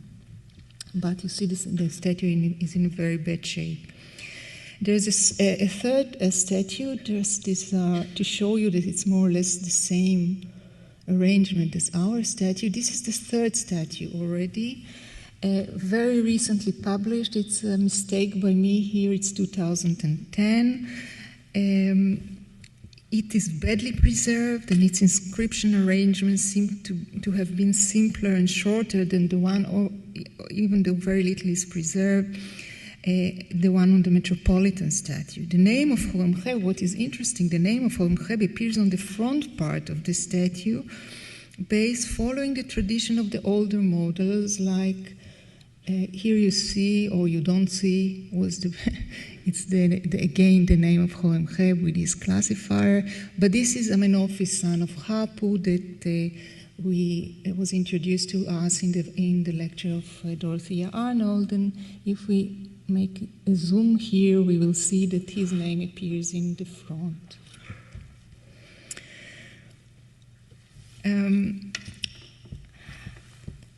So the Metropolitan statue is surely the most fully realized example known to date of the statue of Haremhab as described. And what is very important is that it does not mention a royal name. The king is not referred at all, and he is mentioned only en passant as my lord twice. Because of the conspicuous absence of the royal name, Robert Hari has dated this statue to the reign of King Ai. Hari suggested, as we heard today, that Haremhab, again, this is a suggestion, that he was unhappy, to say the least, with the rule of Ai at a certain point, and just refrained from mentioning his names. But what does the Metropolitan inscription hide? does it hide any addition covert information about the aspiration and feeling or wishes of Haremhab at this point of his career? While the inscription of the papyrus on the lap of the scribe carries a hymn to thought, the inscriptions around the base is a personal inscription of the Haremhab related in first person singular. Excuse me.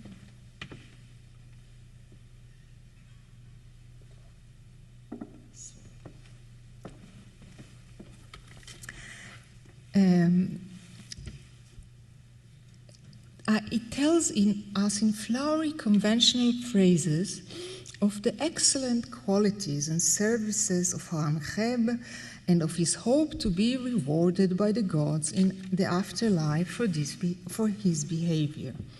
Yet I believe that Haremhab has also some very specific aspirations for his earthly life, not only for the afterlife hidden in this inscription. In order to deal with this assumption, we must learn some facts about the hieroglyphic script, and I hope you will follow me here.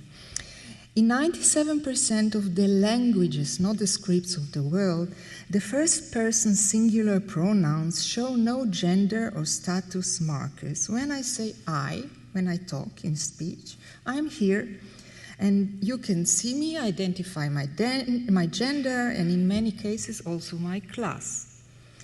But what happens in the written language? Should I write my biography, for example, and I write I am not there anymore, and there is no clue to my gender or status within the first person written pronoun I. As the ancient Egyptian language, like English and like most languages of the world, use the same pronoun for all genders and status variations of the first person in the spoken language, the Egyptian used the pictorial character of the hieroglyphic script to correct this shortcoming by applying pictorial classifiers for the first person pronoun. Here you see the very simple phrase "I give," and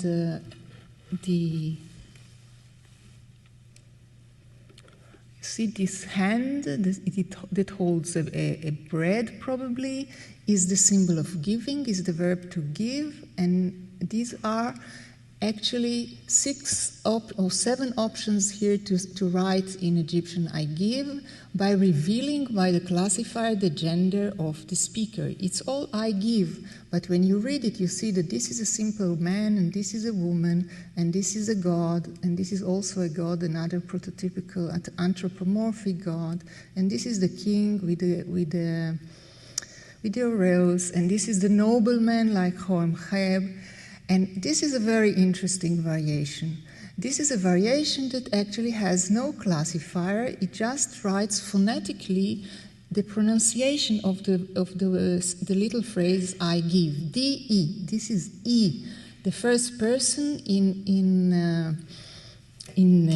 this kind of first person pronoun in Egyptian is pronounced E, a little bit like in Hebrew. We know it also in Hebrew.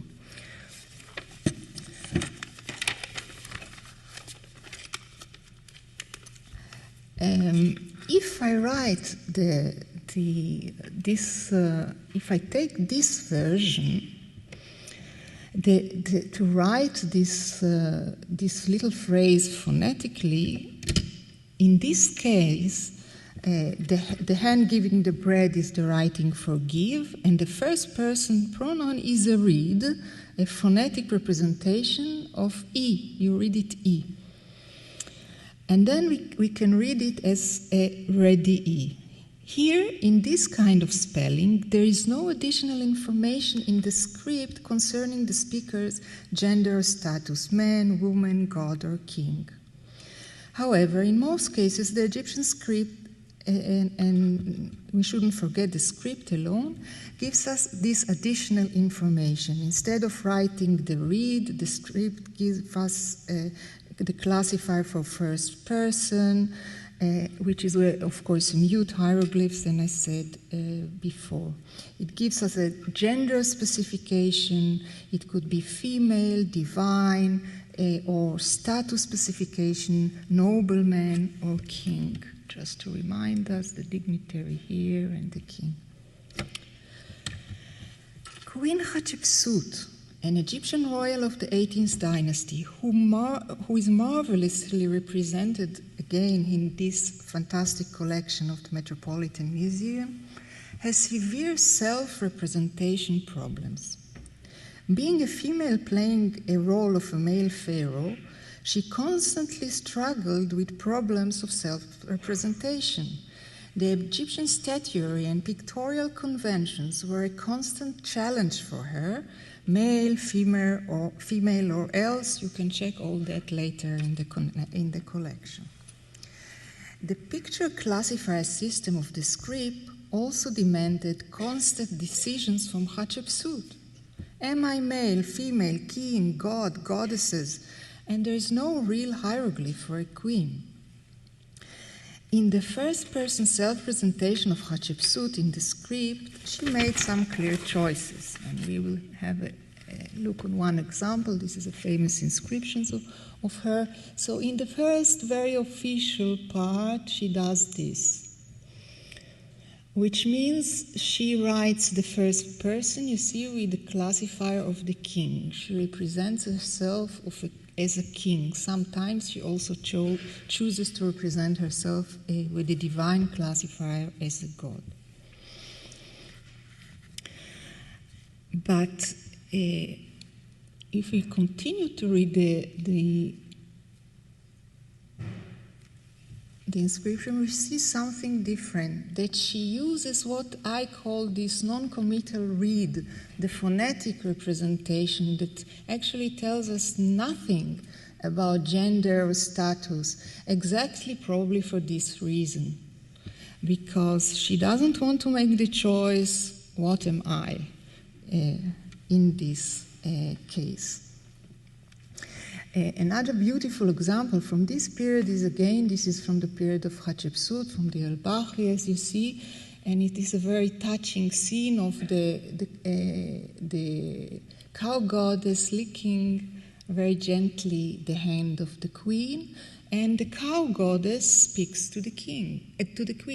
The cow also have some problems of self-presentations with these options of hieroglyphs that I showed you before. She is not a nobleman, and she has problems.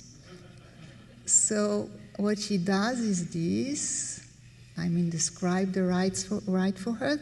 When she says, you are suckling from my breast, you see here the word breast, with the classifier of the breast, and then the non-committal leaf, and then when she talks on my milk, also the milk classifier and the non-committal. The cow doesn't want to commit herself to anything either. If we go back now to Haremhab, in all of his inscription until he takes the throne, he uses the conventional first-person classifier typical of men of his status, either the seated man or the seated nobleman. You should forgive the computer, not me, of course, of the situation here. Some other thing meant to be written here.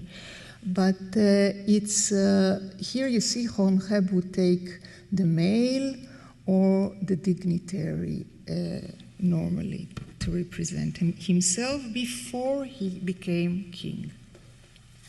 Yet there is one conspicuous exception to this rule, the Metropolitan scribe statue. If we look at the biographical text on the base of the statue, and this is the old copy of the arranged by Winlow, on the text on the base of the statue, we see that in most cases, when Haremhab uses the first-person classifiers as subject or even as object, he uses the non-committal read. I'll just give you an example. again here. There is nothing that I don't know or didn't know. The I is written with the leaf, and there another pronoun I written with the little stroke. When he says something in my mouth, this is the picture of the mouth, again the non-committal phonetic leaf. It goes on through the whole inscription besides very few examples that do not agree with that. In half of the cases, he uses even a more the minimalized non-referential sign to represent this stroke. It's just a short stroke, and it has no iconic meaning whatsoever. Like Hatshepsut, he shies away from self-identification in gender or status in this beautiful statue. Everything is left open. Why would Haremhab turn to a long-forgotten tradition of the 18th dynasty, leaping over the Amarna period? In the Amarna time, the use of this non-committal read for the first person is practically unknown. His educated viewer, who was familiar with this cultural register, would firstly recognize in this very unusual paleographic use of a reference to the great legitimate royals of the earlier 18th dynasty. Secondly, and more importantly, if indeed the dating of the statue is correct and it belongs to the reign of Ai because there is no king mentioned, we would see that Haremhab has already a clear plan or defined dream. I would like to suggest that he uses the non-committal writing of the first person with the reed because he does not wish to commit himself on this choice self-representation statue to the hieroglyph of a simple man or even a nobleman. When this statue is produced, probably sometimes after the death of Tutankhamun, Haremhab may already have said to himself, I should be the king, or better, I shall be Pharaoh. He probably hopes that in a short while he will be able to use as a pharaoh the royal or the divine first-person hieroglyphs like Hatshepsut did and all the other kings did. And indeed, after he realizes his dream and became a king, he never used again the non-committal reed or non-committal stroke as in this inscription. Thank you very much.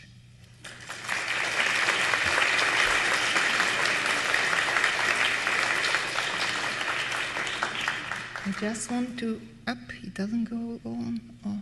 Just a tiny remark. He was a man of all seasons and a politician, and he diversified his investments in the god. So he also has the Aten still in his tomb, hiding, hearing the word light or shine. And there is another example in his tomb for the word Aten, for the sign of the god Aten, twice as classifiers. This is the word raise.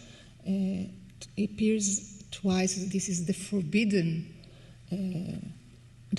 sign, the sign of the atom that will never appear again, as far as I know, after this period in any Egyptian inscription. Thank you.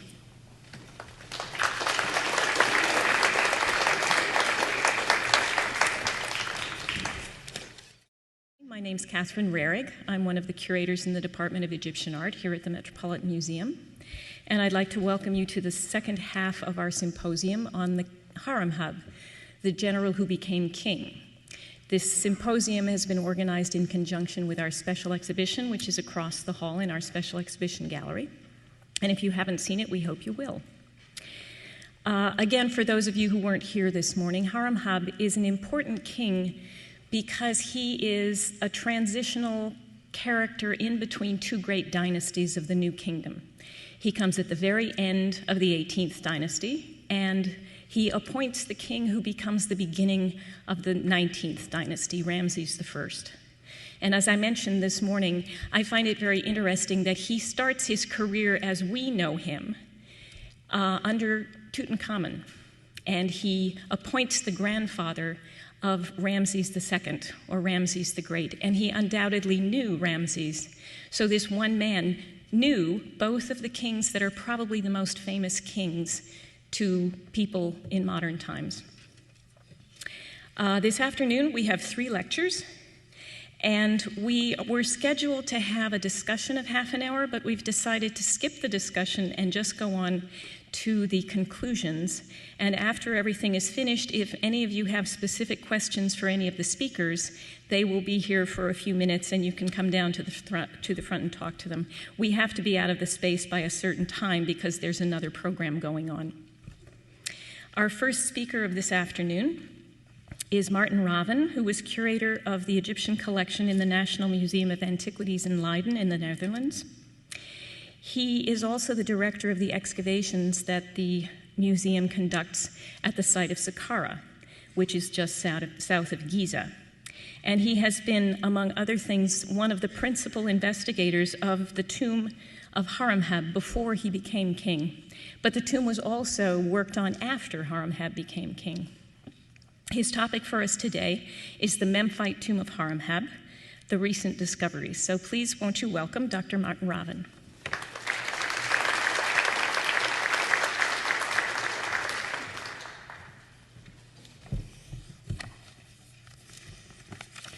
Ladies and gentlemen, in the first place, I would like to thank my colleagues of the Metropolitan Museum of Art for organizing this symposium, and you for giving it the attention it deserves. Pharaoh Haremhab was one of the more underestimated monarchs of the Egyptian New Kingdom. After all, the smooth transition from the political and religious crisis of the Amarna period to the orthodoxy and strong kingship of the Ramessides is largely due to his person. As generalissimo of the Egyptian armies and Tutankhamun's deputy, he restored order in the foreign dominions of Asia and Nubia. Together with the acting minister of the interior, Maya, he may have been largely responsible for the king's peaceful return to polytheism. When, after the successive deaths of Tutankhamun and Ai, he finally managed to become pharaoh himself, Haremhab continued this policy of consolidation and restoration. He even managed to overcome the potential problem that there was no heir to the throne by transferring the power to one of his comrades in arms, the future Ramses I. Thus, Haremhab played a pivotal role in the transition from the 18th to the 19th dynasty and was justly honored as founding father of the new royal line by the Ramessides. Part of this story is written in the monumental tomb which Haremhab constructed for himself near the Egyptian capital of Memphis while still a general. The monument is situated in a then fashionable part of the vast city cemeteries which stretch for miles along the edge of the Western Desert. This particular portion of the necropolis is situated closest to the modern village of Saqqara.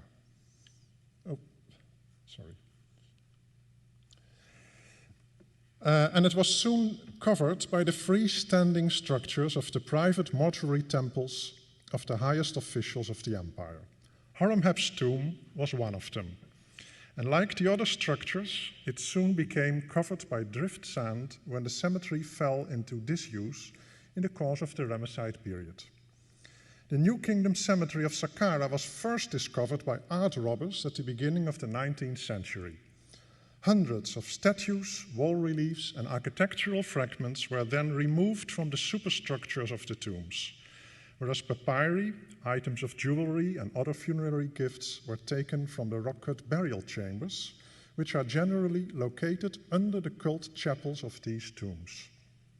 The spoils ended up in the hands of a dozen private collectors and middlemen who in their turn sold these art treasures to museums all over the world. Unfortunately, all links with the archaeological context for these museum objects were severed due to the negligence of the first discoverers, who failed to make a record of their finds. Thus, the reconstruction of the exact provenance of these priceless objects became a challenge to modern archaeology as it developed in Egypt from about 1850 onwards.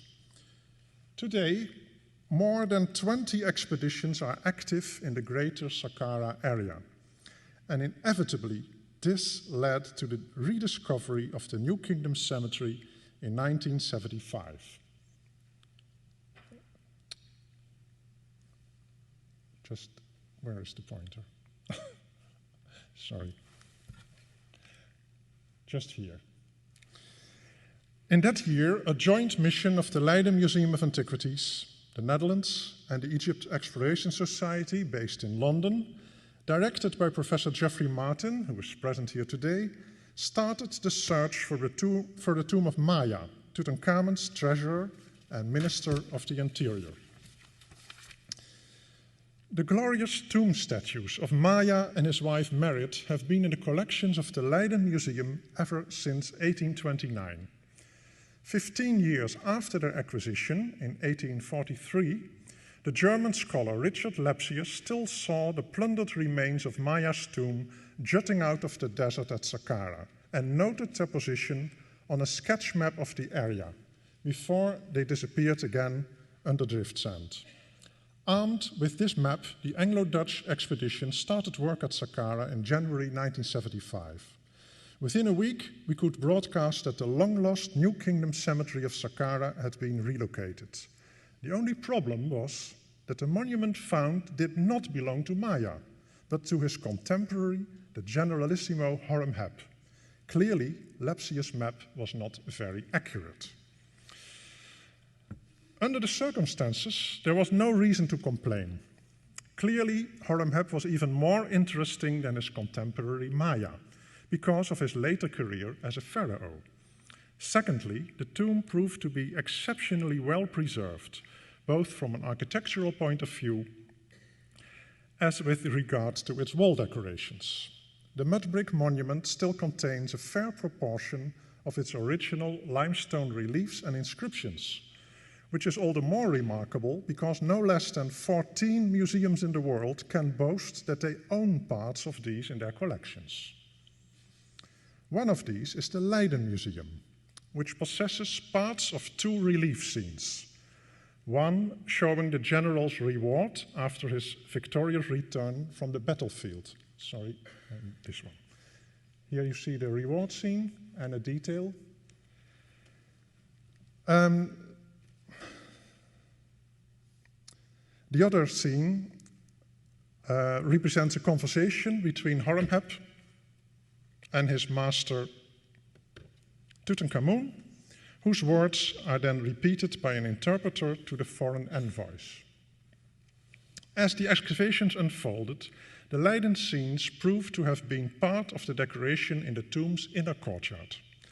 After a thorough inspection of the underground burial apartments, the Anglo-Dutch expedition provisionally restored and consolidated Haremhab's monument, and casts of the Leiden reliefs and other scenes were put back in their original positions on the walls. The final reports on the fieldwork appeared in 4 volumes, published by the Egypt Exploration Society between 1989 and 2008.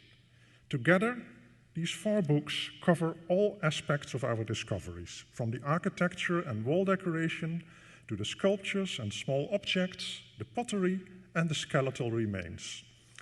One would think that after this, nothing remains to be said about the Memphite tomb of Haremhab.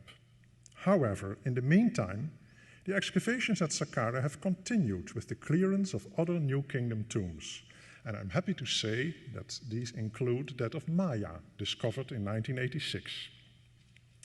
The Egypt Exploration Society withdrew in 1998, so that now the expedition is a partnership between the Leiden Museum and Leiden University, and I have become its field director. Nobody could have foreseen that Haremhab's tomb would have to be revisited by our team. We had known for years, of course, that the plan of Haremhab's tomb as published in the book by Geoffrey Martin was incomplete. With a total length of 45 meters and a succession of 2 peristyle courtyards, the outer and inner one, each followed by a row of cult chapels, the tomb constitutes a reduplication of the contemporary type and is in fact almost twice as long as usual. Even so, we remembered that in 1975 we had seen a stretch of pavement extending in front of the tomb's limestone entrance pylon. This is not indicated in the published plan, though visible in some of the book's illustrations. At the time of excavation, further progress eastwards was not deemed wise because we would risk to uncover the remains of an adjacent tomb. Also, we were rather discouraged by the considerable height of the debris, here, accumulated over this area. Further exploration was postponed, then forgotten as more urgent tasks awaited us elsewhere on the site. Later, this forecourt was used as a temporary dump by our workmen, so that the pavement had long disappeared from view again. From the single tomb of Haremhab, the excavation site has now grown into a city of no less than 15 tombs. While working around the newly found monument of Mary Neath in 2003, we suddenly hit a mud brick wall which ran parallel to Haremhab's pylon and showed a gap in line with the tomb's main axis. We soon suspected that the new wall might belong to a hitherto unknown first pylon of Haremhab's tomb, so that the intervening space, separating it from the known limestone pylon, would then form a third interior courtyard. Accordingly, during our seasons 2004 and 2005, we moved the workmen to this area and rapidly cleared a large courtyard paved in limestone. It measures 15.3 meters from east to west and 17.3 meters across. It's demarcated in the north and south by mud brick walls of 75 centimeters thick. The bricks have the same size as those in the preceding first pylon, with which the walls are bonded so that they were clearly constructed as a single project. The pylon is 4 meters thick, with both wings measuring about 8 meters in length and with a present height of 3 meters 15. The entrance gateway has limestone revetment, but no decoration. The newly found constructions bring the total length of the tomb to 65 meters. A rather rare feature of the first pylon is the presence of regular openings in the brickwork. These clearly served for fixing scaffolding and may be a sign that the pylon was never finished properly. The pavement makes a rather eroded impression, as if it has lain exposed to the elements for a long period or sustained the shuffle of numerous feet. This would suggest that many visitors came to the tomb in antiquity, and that the courtyard was perhaps added to accommodate them. A similar picture is presented by the numerous graffiti scratched on the revetment of the gateway. It should be noted that several of these depict royal heads or pharaohs, as if the visitors were aware that they entered a royal monument and not the tomb of a private official. The interior parts of the tomb contain several portraits of General Haremhab, which have been given a uraeus serpent on the brow by later visitors. Clearly, such additions were made after Haremhab's accession to the throne. We would suggest, therefore, that the extra pylon and forecourt were added to the previous constructions after Haremhab had become king, either by his orders or perhaps after his demise. Possibly the additions intended to transform the tomb from a private chapel to a royal mortuary temple. An extra factor which may have motivated this transition is the fact that Haremhab used his general's tomb for the burial of his queen, Mutnajmet. This is implied by the presence of a statue of the queen and other royal burial gifts in the main shaft of the tomb, already found during the 1970s. A fragmentary votive stela of the queen with her husband came up during our recent work in the area. 2 dockets from the main shaft complex suggest that the burial of Mutnajmet took place in Haremhab's year 13. Since the king himself died about a year later, as has been argued by Jaap van Dijk, on the basis of similar dockets from Haremhab's royal tomb in the Valley of the Kings, this wouldn't have given the king much time to adapt his ancient Memphite tomb, and the constructions may have been executed already before the queen's death. One of the pieces of evidence for this presumed royal burial of Mutnajmet was the presence in the burial chambers of a vessel fragment inscribed with the name of Queen T, presumably an heirloom from one of the royal palaces. Our team has now managed to find a joining shirt, which adds the cartouches of T's husband Amenhotep III. It was found in the dump on the tomb's forecourt, deposited and clearly overlooked by the workmen clearing the burial chambers in the 1970s. Several new relief blocks belonging to the tomb's decoration have been found after Martin's 1989 publication. One of the more interesting fragments is this block, which joins a loose slab found by the previous expedition and deriving from the tomb's central chapel. It depicts part of an offering scene before the sun god Rehorakte, and on the thickness, a figure of the rare goddess Yus Aas. Some of the new tombs uncovered by the present-day expedition also shed new light on the genesis of Haremhab's monument. Thus, we are now able to say that he shared at least one of his sculptors with his eastern neighbor in the cemetery, the priest Mary Neath. Both tombs contain an identical, though highly unusual, depiction of a kneeling woman with elegantly curled toes. There are more of such striking similarities, also with the contemporary tomb of Maya. Turning now to the small objects, I would like to show this picture to our hosts of the Metropolitan Museum. A wooden lid found by our mission in a tomb shaft next to Haremhab's monument seems to belong to a cosmetic box which has been in the Met since 1953 and comes from the former Albert Gallatin collection. Such stray finds show the full potential of the current fieldwork for reconstructing the original find spot of items in museums. A fresh study of the evidence has also shed new light on the statuary from the Memphite tomb of Haremhab. In 1976, an intriguing fragment was found in the debris of the tomb's central chapel.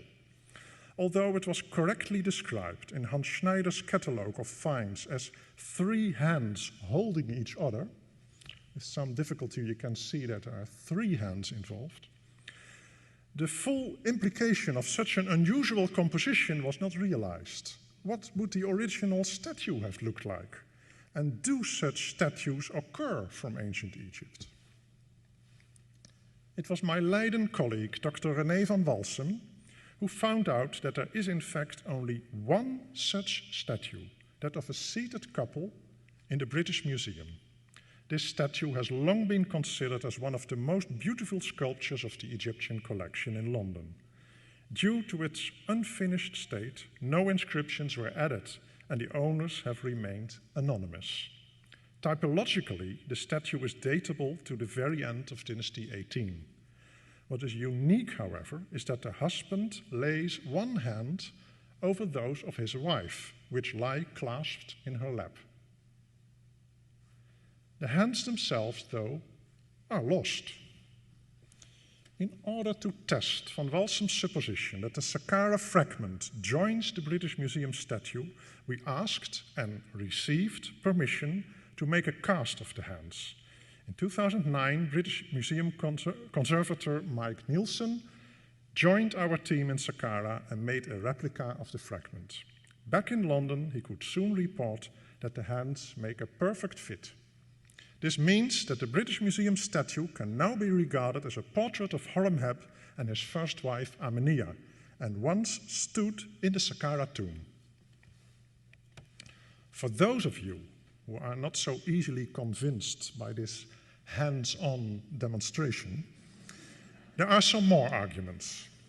Thus, the London statue compares very well with two other dyads found in Haremhab's tomb, one of which is now in the Luxor Museum. The three statues have a number of unusual details in common, such as the heavy folds of flesh under the chest, the fact that the husband is wearing sandals, and that he is depicted with visible nipples. The British Museum statue is clearly unfinished. The wig of the husband still shows a peculiar checkered pattern, which should help the sculptor to carve the undulating locks of hair. Only one other example of this feature seems to be known: statue fragment number 5, found in the Memphite tomb of Haremhab. The triangular elements forming the transition between the lower row of squares and the corkscrew curls along the edge of the wig are also remarkably identical. You can also see them here. Another feature which the London statue shares with the sculptures found in the Saqqara tomb is the intentional damage inflicted on the hands and the breasts of the wife.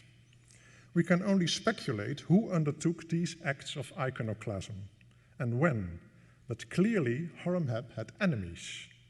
This unusual feature is also seen on the anonymous statue of another seated couple in the Leiden Museum. The Leiden statue also has damaged faces, just like several of the statues found in Haremhab's tomb. The husband is depicted with the gold of honor around his neck and was clearly a very high official.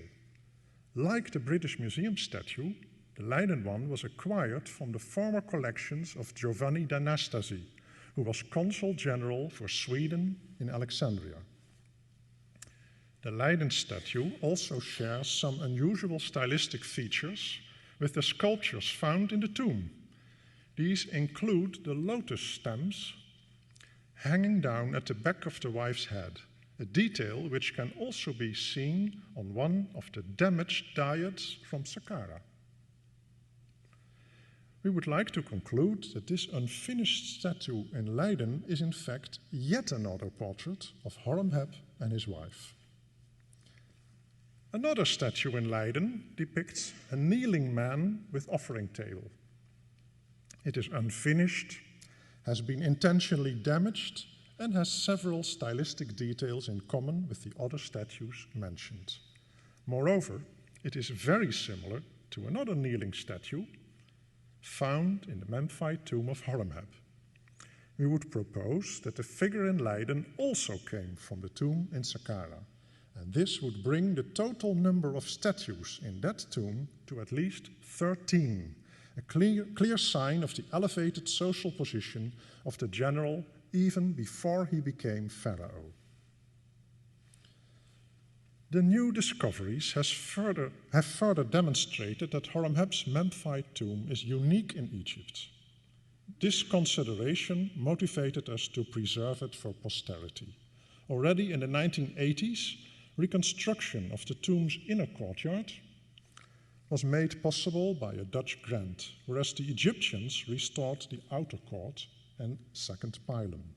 However, after 25 years in the open air, both parts displayed clear structural problems. Look at all the scaffolding. We therefore had to face the difficult task of dismantling the concrete slabs used as roofing material in the inner court. This was undertaken at the end of 2007. Instead, we installed a lightweight construction of steel beams. This carries a roof of timber, bitumen insulation, and a thin layer of white cement mortar. This is after our present restorations, and this is before. In order to prevent damage to the reliefs caused by bird droppings, the open center of the courtyard was covered by a galvanized steel mesh, and a mesh door in a steel frame was installed at the entrance to the courtyard. An extension of the roof was made to protect the shrines against the west wall of the statue chamber between the outer and inner courtyards. A similar roof was constructed above the vulnerable reliefs in the entrance to the statue chamber. In the outer courtyard, the incomplete and water-damaged reconstructed columns were completed. Finally, the pavement in the newly found forecourt was restored and the revetment of its entrance repaired. Thereby, the whole site of the Leiden excavations has now been consolidated, and information panels in English and Arabic have been installed. A new concrete pathway connects the site with the tourist part of the Saqqara Plateau, and we expect that the New Kingdom tombs will soon be open to visitors. Thereby, the Memphite tomb of Haremhab will finally get the attention it deserves. In the course of the past half hour, I have of course not been able to give you more than just a glimpse of our most recent work in the tomb. For those who want the full story, we have just published a 5th and hopefully last volume in the series of publications devoted to the Memphite tomb of Haremhab. I am ready to take your orders and can offer you a discount only today of 20% on the sales price. And otherwise, for more information, you can always consult our excavations website, www.saqqara.nl. Thank you for your attention.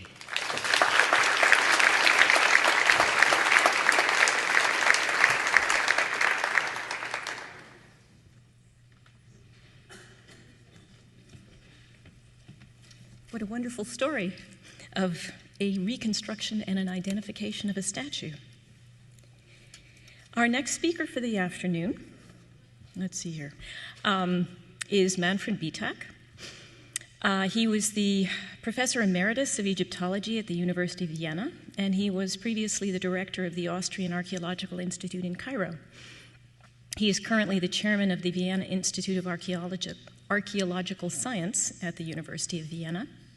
He's probably best known for his excavations at the site of Tel Adaba, in the ancient city of Avaris, which was the capital of the Hyksos kings who preceded the 18th dynasty, and at the site of Per-Ramesses, which is the capital of the Ramesside kings.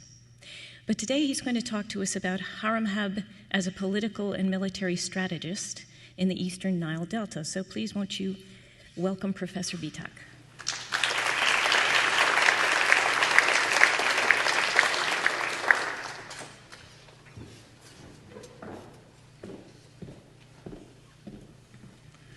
First of all, I would like to thank the Metropolitan Museum of Art, the Society of Isis, and in particular the Egyptian Department of Egyptian Art of the Metropolitan Museum for inviting me to speak today.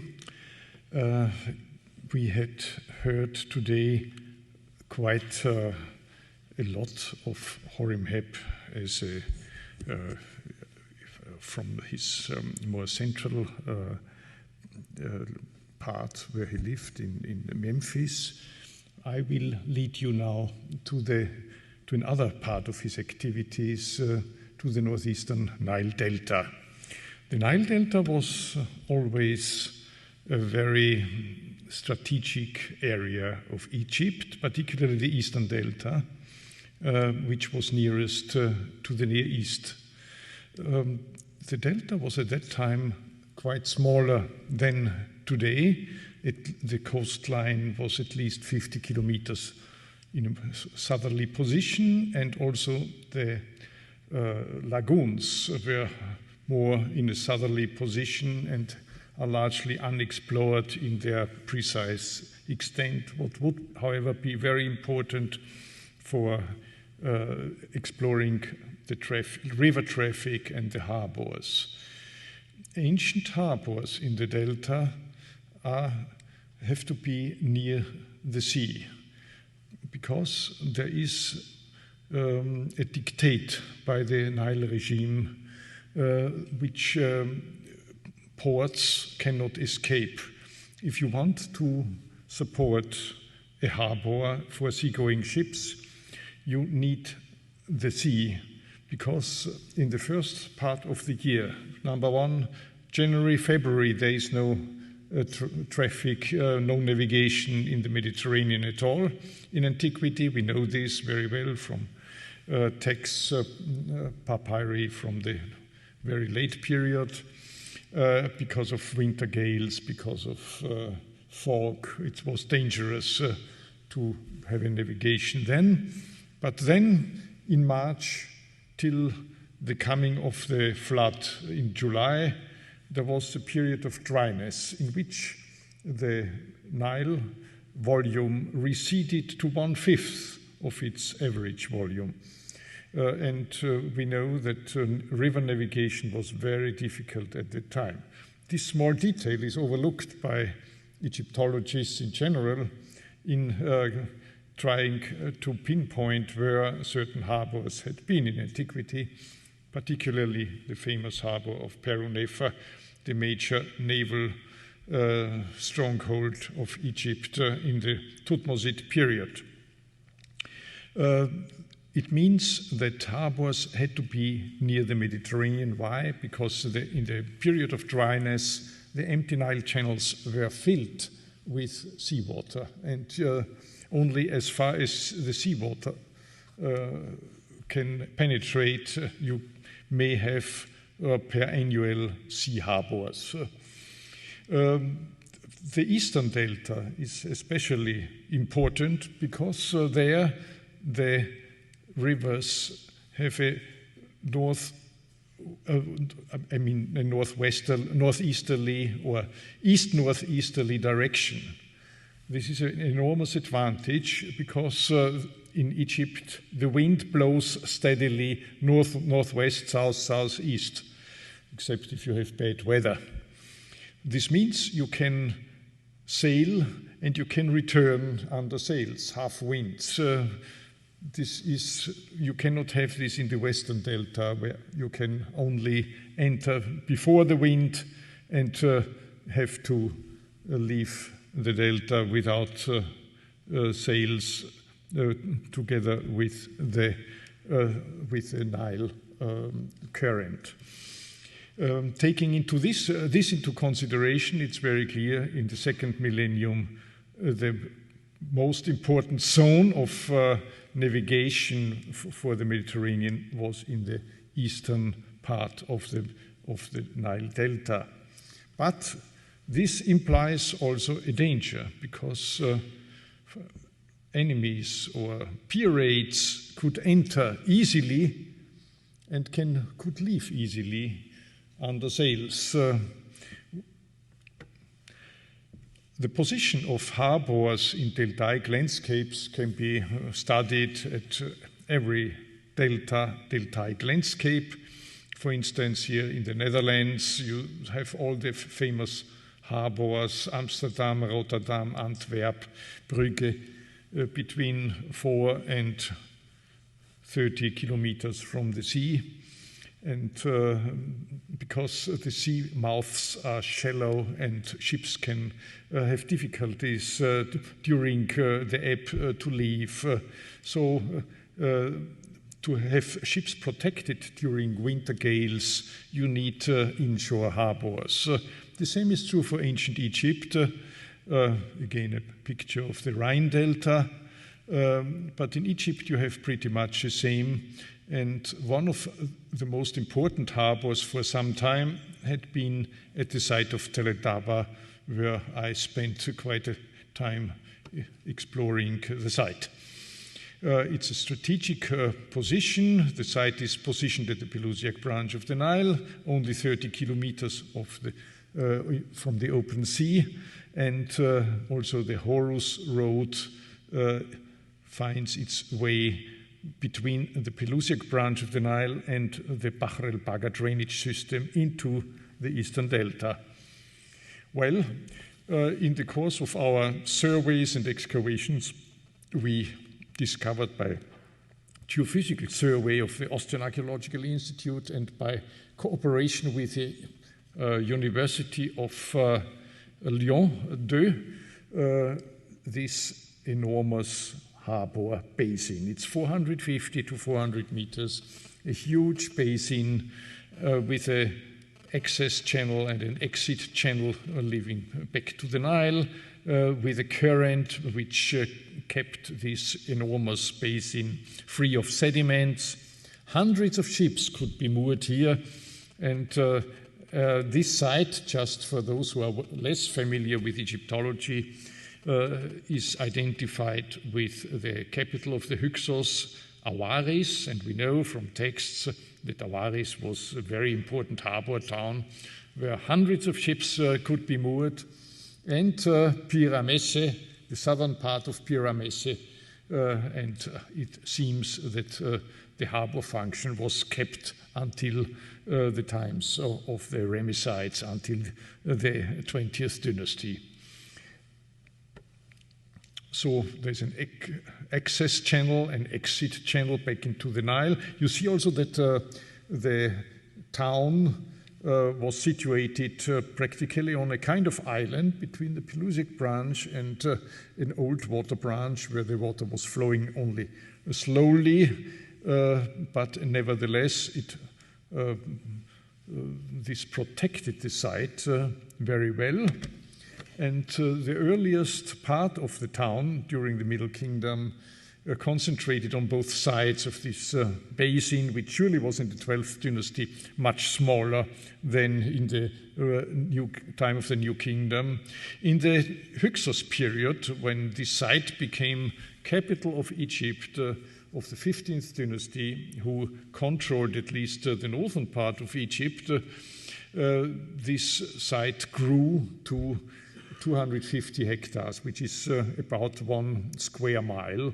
It was without doubt in the first half of the second millennium the biggest town in the whole eastern Mediterranean. Well, after the conquest of Awaris by Ahmose, the founder of the 18th dynasty, the founder of the New Kingdom, they choose this site to position troops here. We have, wherever we dig, we find remains of silos, big silos. This is 5 meters diameter, one of these silos. There were hundreds of such silos.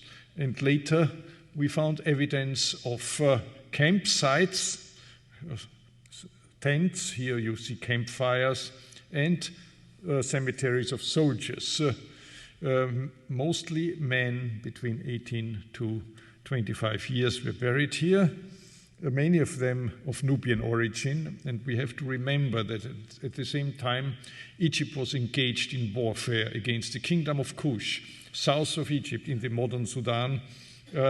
South of the Third Cataract lay Kerma, the capital of the kingdom of Kush, a fierce enemy of Egypt, and it were the pharaohs Amenophis the first, Thutmosis the first, and finally Thutmosis the second and Thutmosis the third, who finally subdued this kingdom. And one could imagine that lots of prisoners of war had been made and sent to the north and were recruited by the Egyptian army for campaigns in the Near East. Yes, this again a picture of the site with this harbor basin, but in the very west, situated directly at the Pelusiac branch, we discovered a huge palace, a palace of royal outlines, constructed most likely by Thutmosis III and Hatshepsut in the early reign of Thutmosis III. And this palace has I mean, this precinct at 13 acres. It's quite a big district with a big palace of 160 meters length, a smaller palace of 75 meters length, a third palace here in the south, a huge lake in between, an artificial lake, an enclosure wall, an official building, and this was a spectacular sight because the palaces, at least two of the palaces, were embellished with paintings of Minoan artists. But I will not dwell on this subject here. I spoke on this at previous lectures, but it was a real amazing phenomenon to find in an Egyptian palace truly Minoan paintings in Minoan technique, in Minoan style, and with Minoan motifs like bull leaping, bull grappling, and other motifs.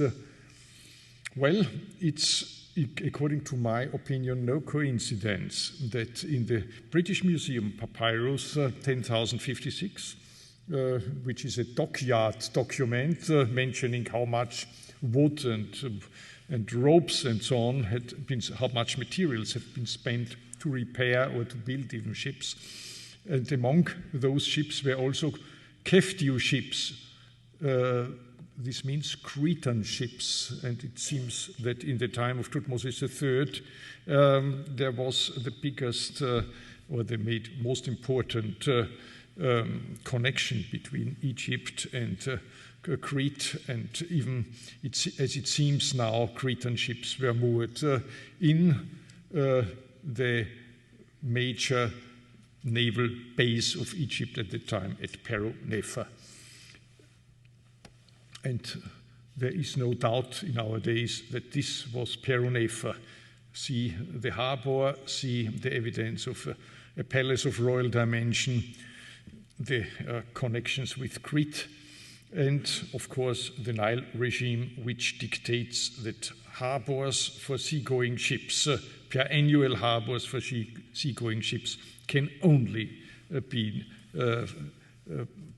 created near the sea, in the reach of the Mediterranean.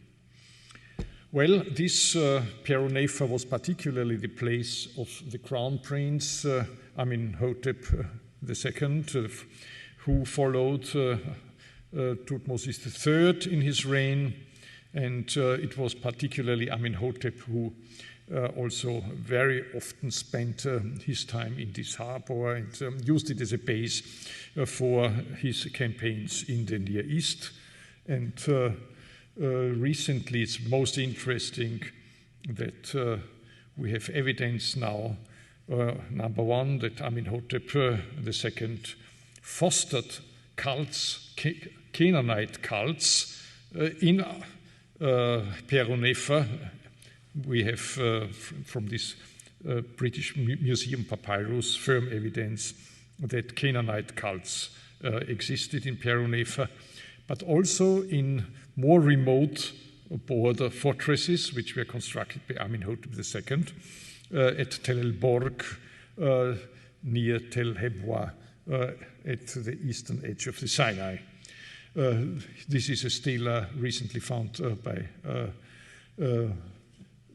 an American expedition near at Tel el-Borg in the eastern edge of the Nile Delta. James Hoffmeyer is the director of these excavations, and you see here Reshef, the god Reshef, and the Canaanite goddess Astarte on the back of a horse, but on a throne. They're not very comfortable for the horse, but you have to take it in a symbolical fashion. Tel el-Borg is situated also on a very important position. It bars the way into the Nile Delta along this reef between the inshore lagoons and the Mediterranean. And here you have Tel el-Hebwa, ancient Sile, Zaru. Why I mention this fortress? Because it's important that Amenhotep constructed, obviously, a fortress in this strategic position. Amenhotep also used Peru-Nefer as a major base, military base. And then there's a vacuum. There's a vacuum in Tel Taba. We don't have much evidence of the reign of Thutmose IV. We have no evidence at all. And perhaps in the late reign of Amenophis III, there may have been some evidence, as I will explain you immediately. Then there is what happened and why this vacuum happened, we don't know. There is no text mentioning Peru-Nefer in this period, and it's only mentioned later again.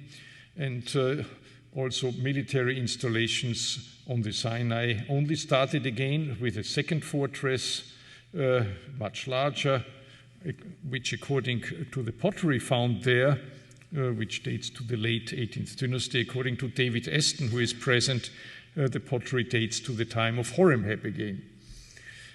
We shall see that Haremhab was also active at Peru-Nefer, and it was probably him who started to construct this series of fortresses along the Horus Road along northern Sinai, which Seti I shows on his famous relief where he chases the Shoso Bedouins from those fortresses which were either partly taken or partly besieged. A strong migration happened at the beginning of the 19th dynasty. But these fortresses, which were thus far mainly attributed to Seti I, the father of Ramses II, may originally have been constructed by Haremhab already, as the evidence at Tel el-Borg shows. This is the Horus Road, and here is the series of fortresses. But let us return to Tel Taba.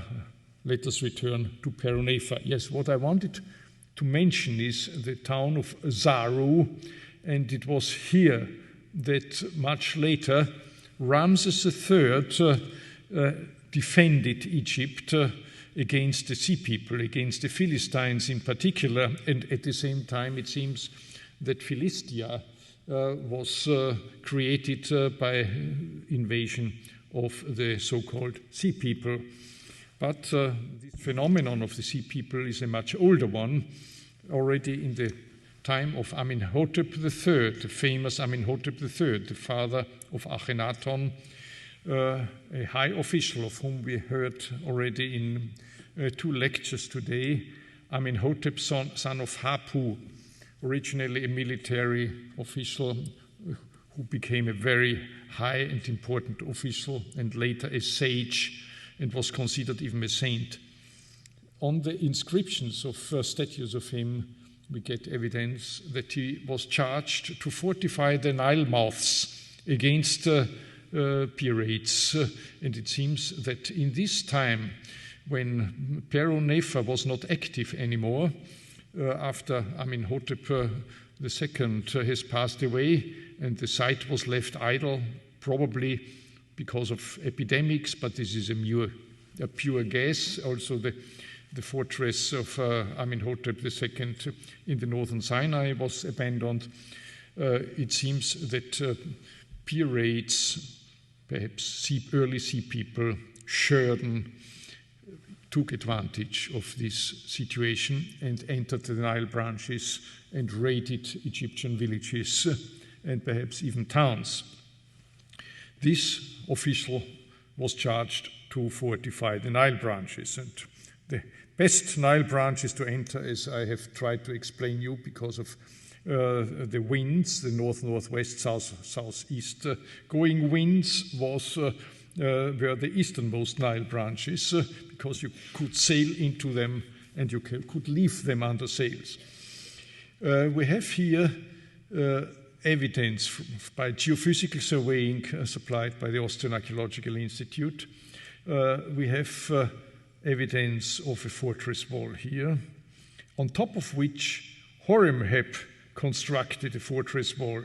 Originally, the fortress was south of the ruins of the palaces of Thutmose III and Amenhotep II. And surely it was constructed by building materials taken from there. And it must be pre-Haremhab. And my guess is probably this was a fortress constructed in the late reign of Amenhotep III, and it was later enlarged considerably by Haremhab, commander-in-chief of the army.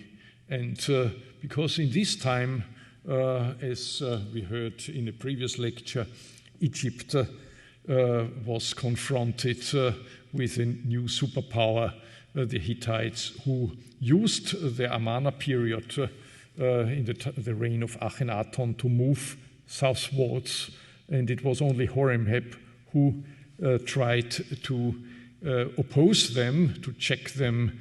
This may have happened in the reign of Tutankhamun, and in this period it became very important to fortify again Egyptian border towns. Well, anyway, here this is a fortress wall constructed quickly.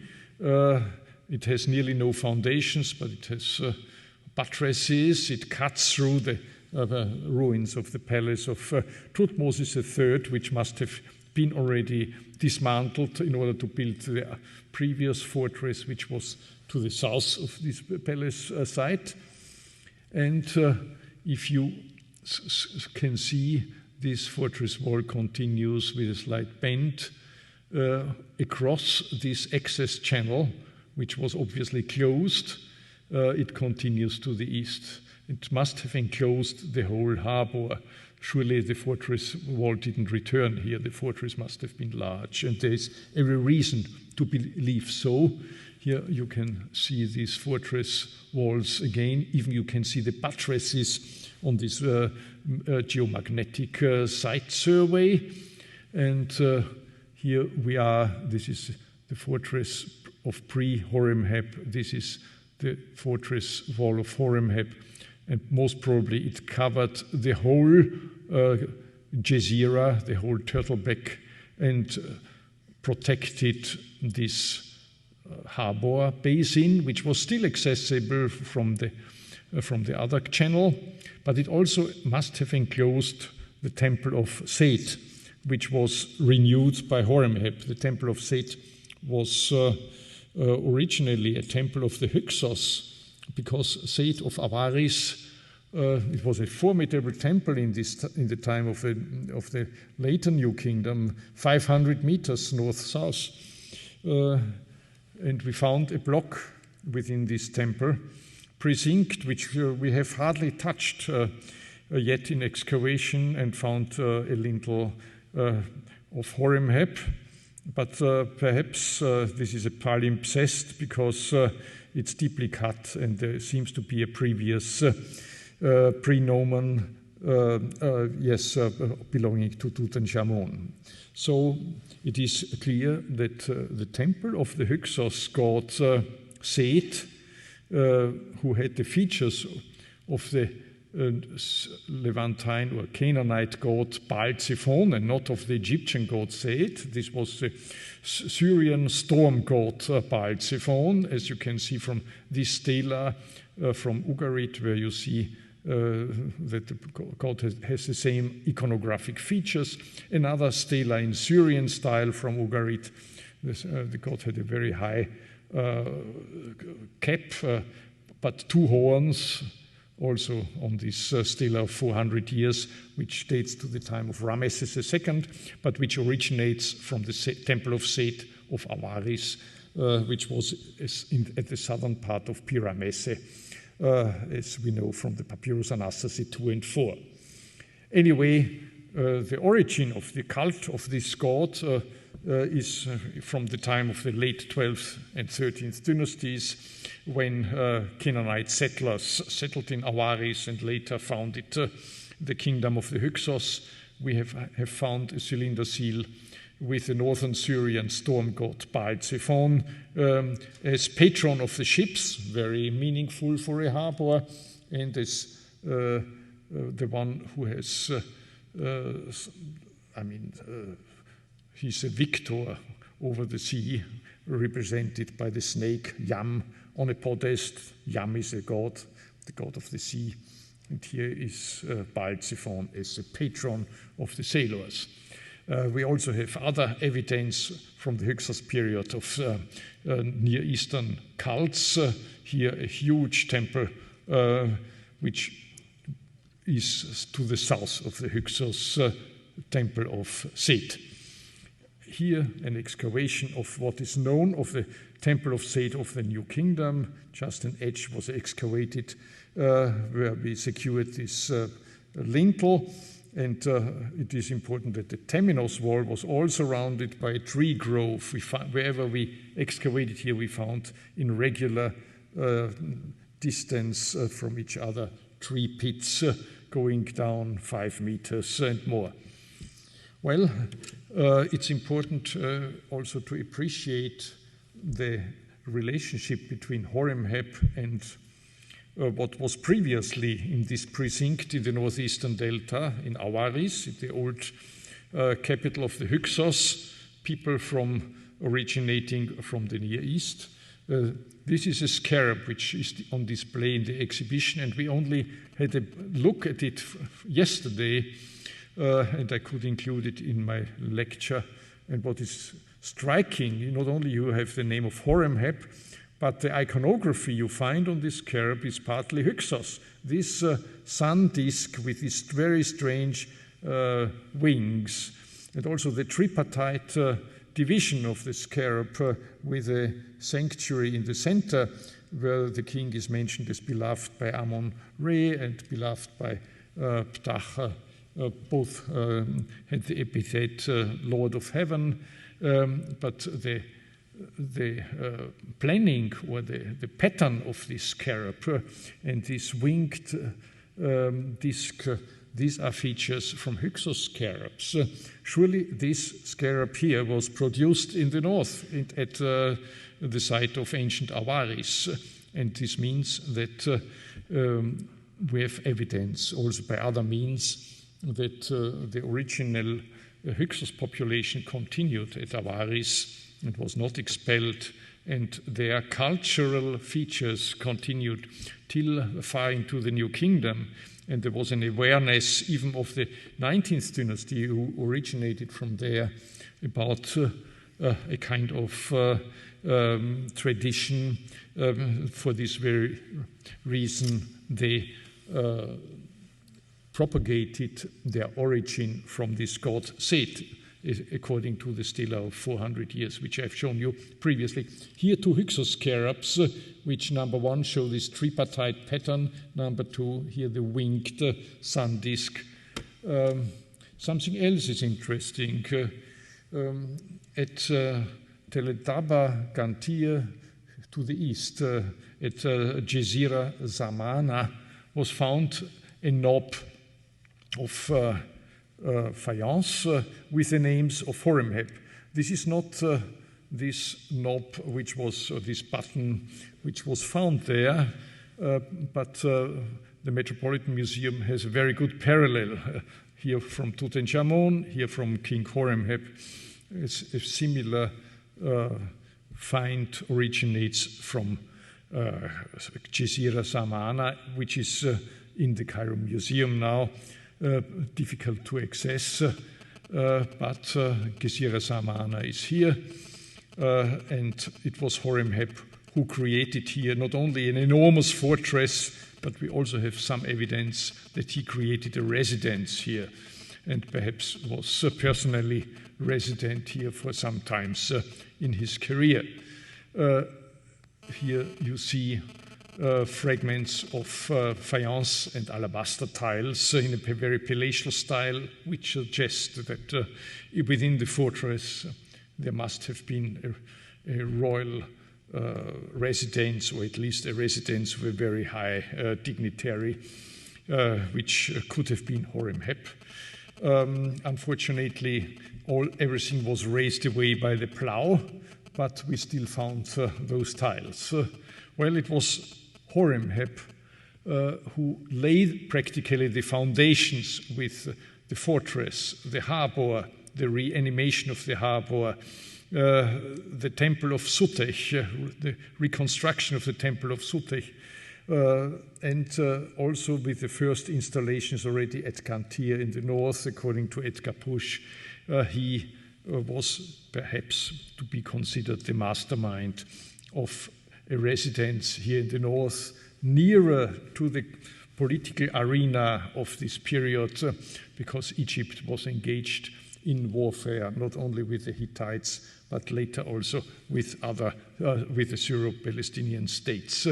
Therefore, it was very important to have the residence at the northern part of Egypt, a project which only was picked up again by Seti I, a generation later, and the second generation later, the Pyramesse, a site with 600 hectare size, at that time perhaps the biggest town again in the Eastern Mediterranean, was created by Ramses II. But the mastermind behind it may have been already Haremhab, who was defined by Catherine Röhrich at the introduction of this symposium as the first Ramesside. Thank you very much.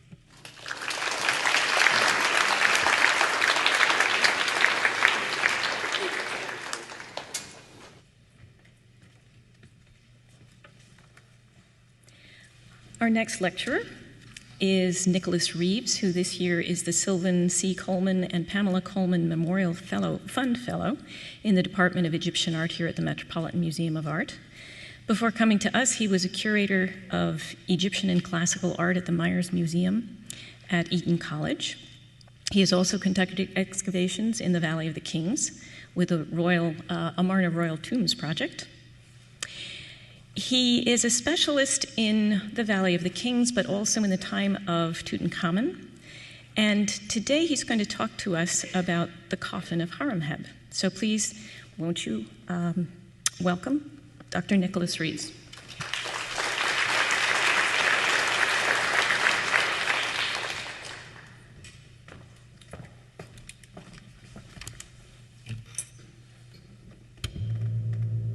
I have to make this taller. Okay, thank you. Catherine, ladies and gentlemen. Now,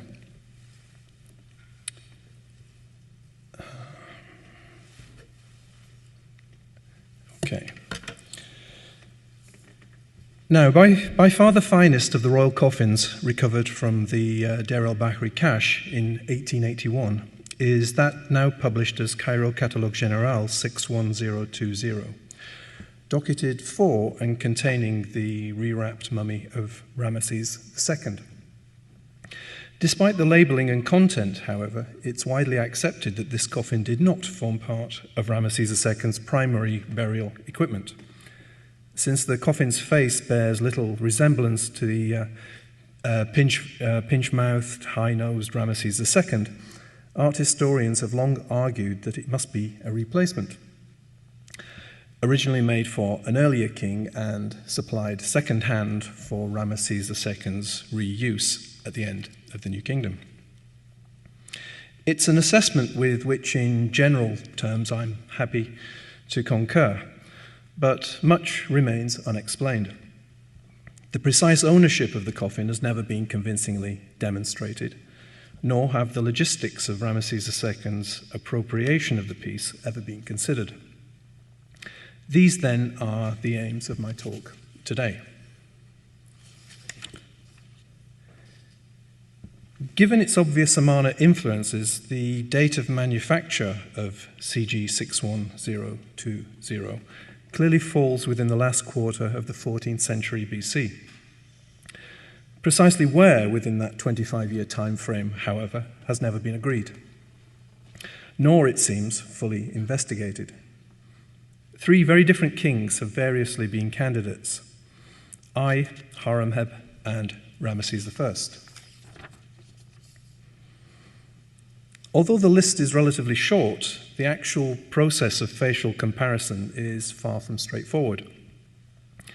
This is because for two out of the three pharaohs, I and Ramesses I, no definitively attributed sculptures in 3 dimensions are known. The statues seen here in close-up on the left are both inscribed for Haremhab, though their facial features differ markedly from established representations of that king, who is shown at bottom right.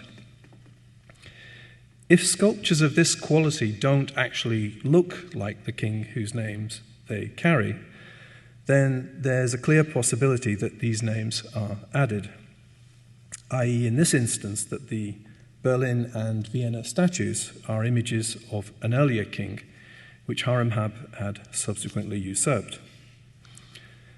But if so, from whom?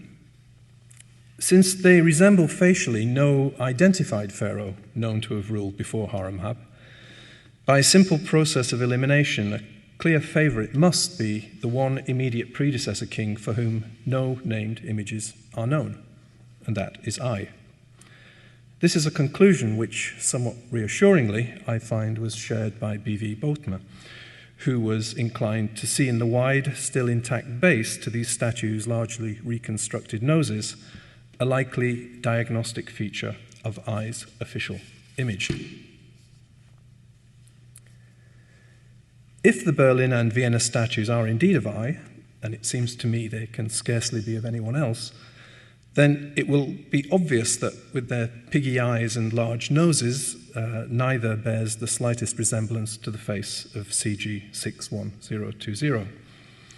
Whoever had been the intended owner of the coffin employed for the reburial of Ramesses II, then on the basis of that coffin's facial features, I would suggest it is unlikely to have been I. With the second potential candidate, Haremhab himself, we're on somewhat firmer ground. In actual fact, a number of recognizable portraits of this king are extant, though for comparative purposes, most valuable for us is the pharaoh's official funerary image, preserved in 2 damaged alabaster canopic heads found among the debris of the royal tomb, KV 57. The best of these heads is shown here at the top center of this slide. The 2 closely cropped images at bottom right allow us to compare directly the features of coffin CG 61020 with this canopic lid. Although the angles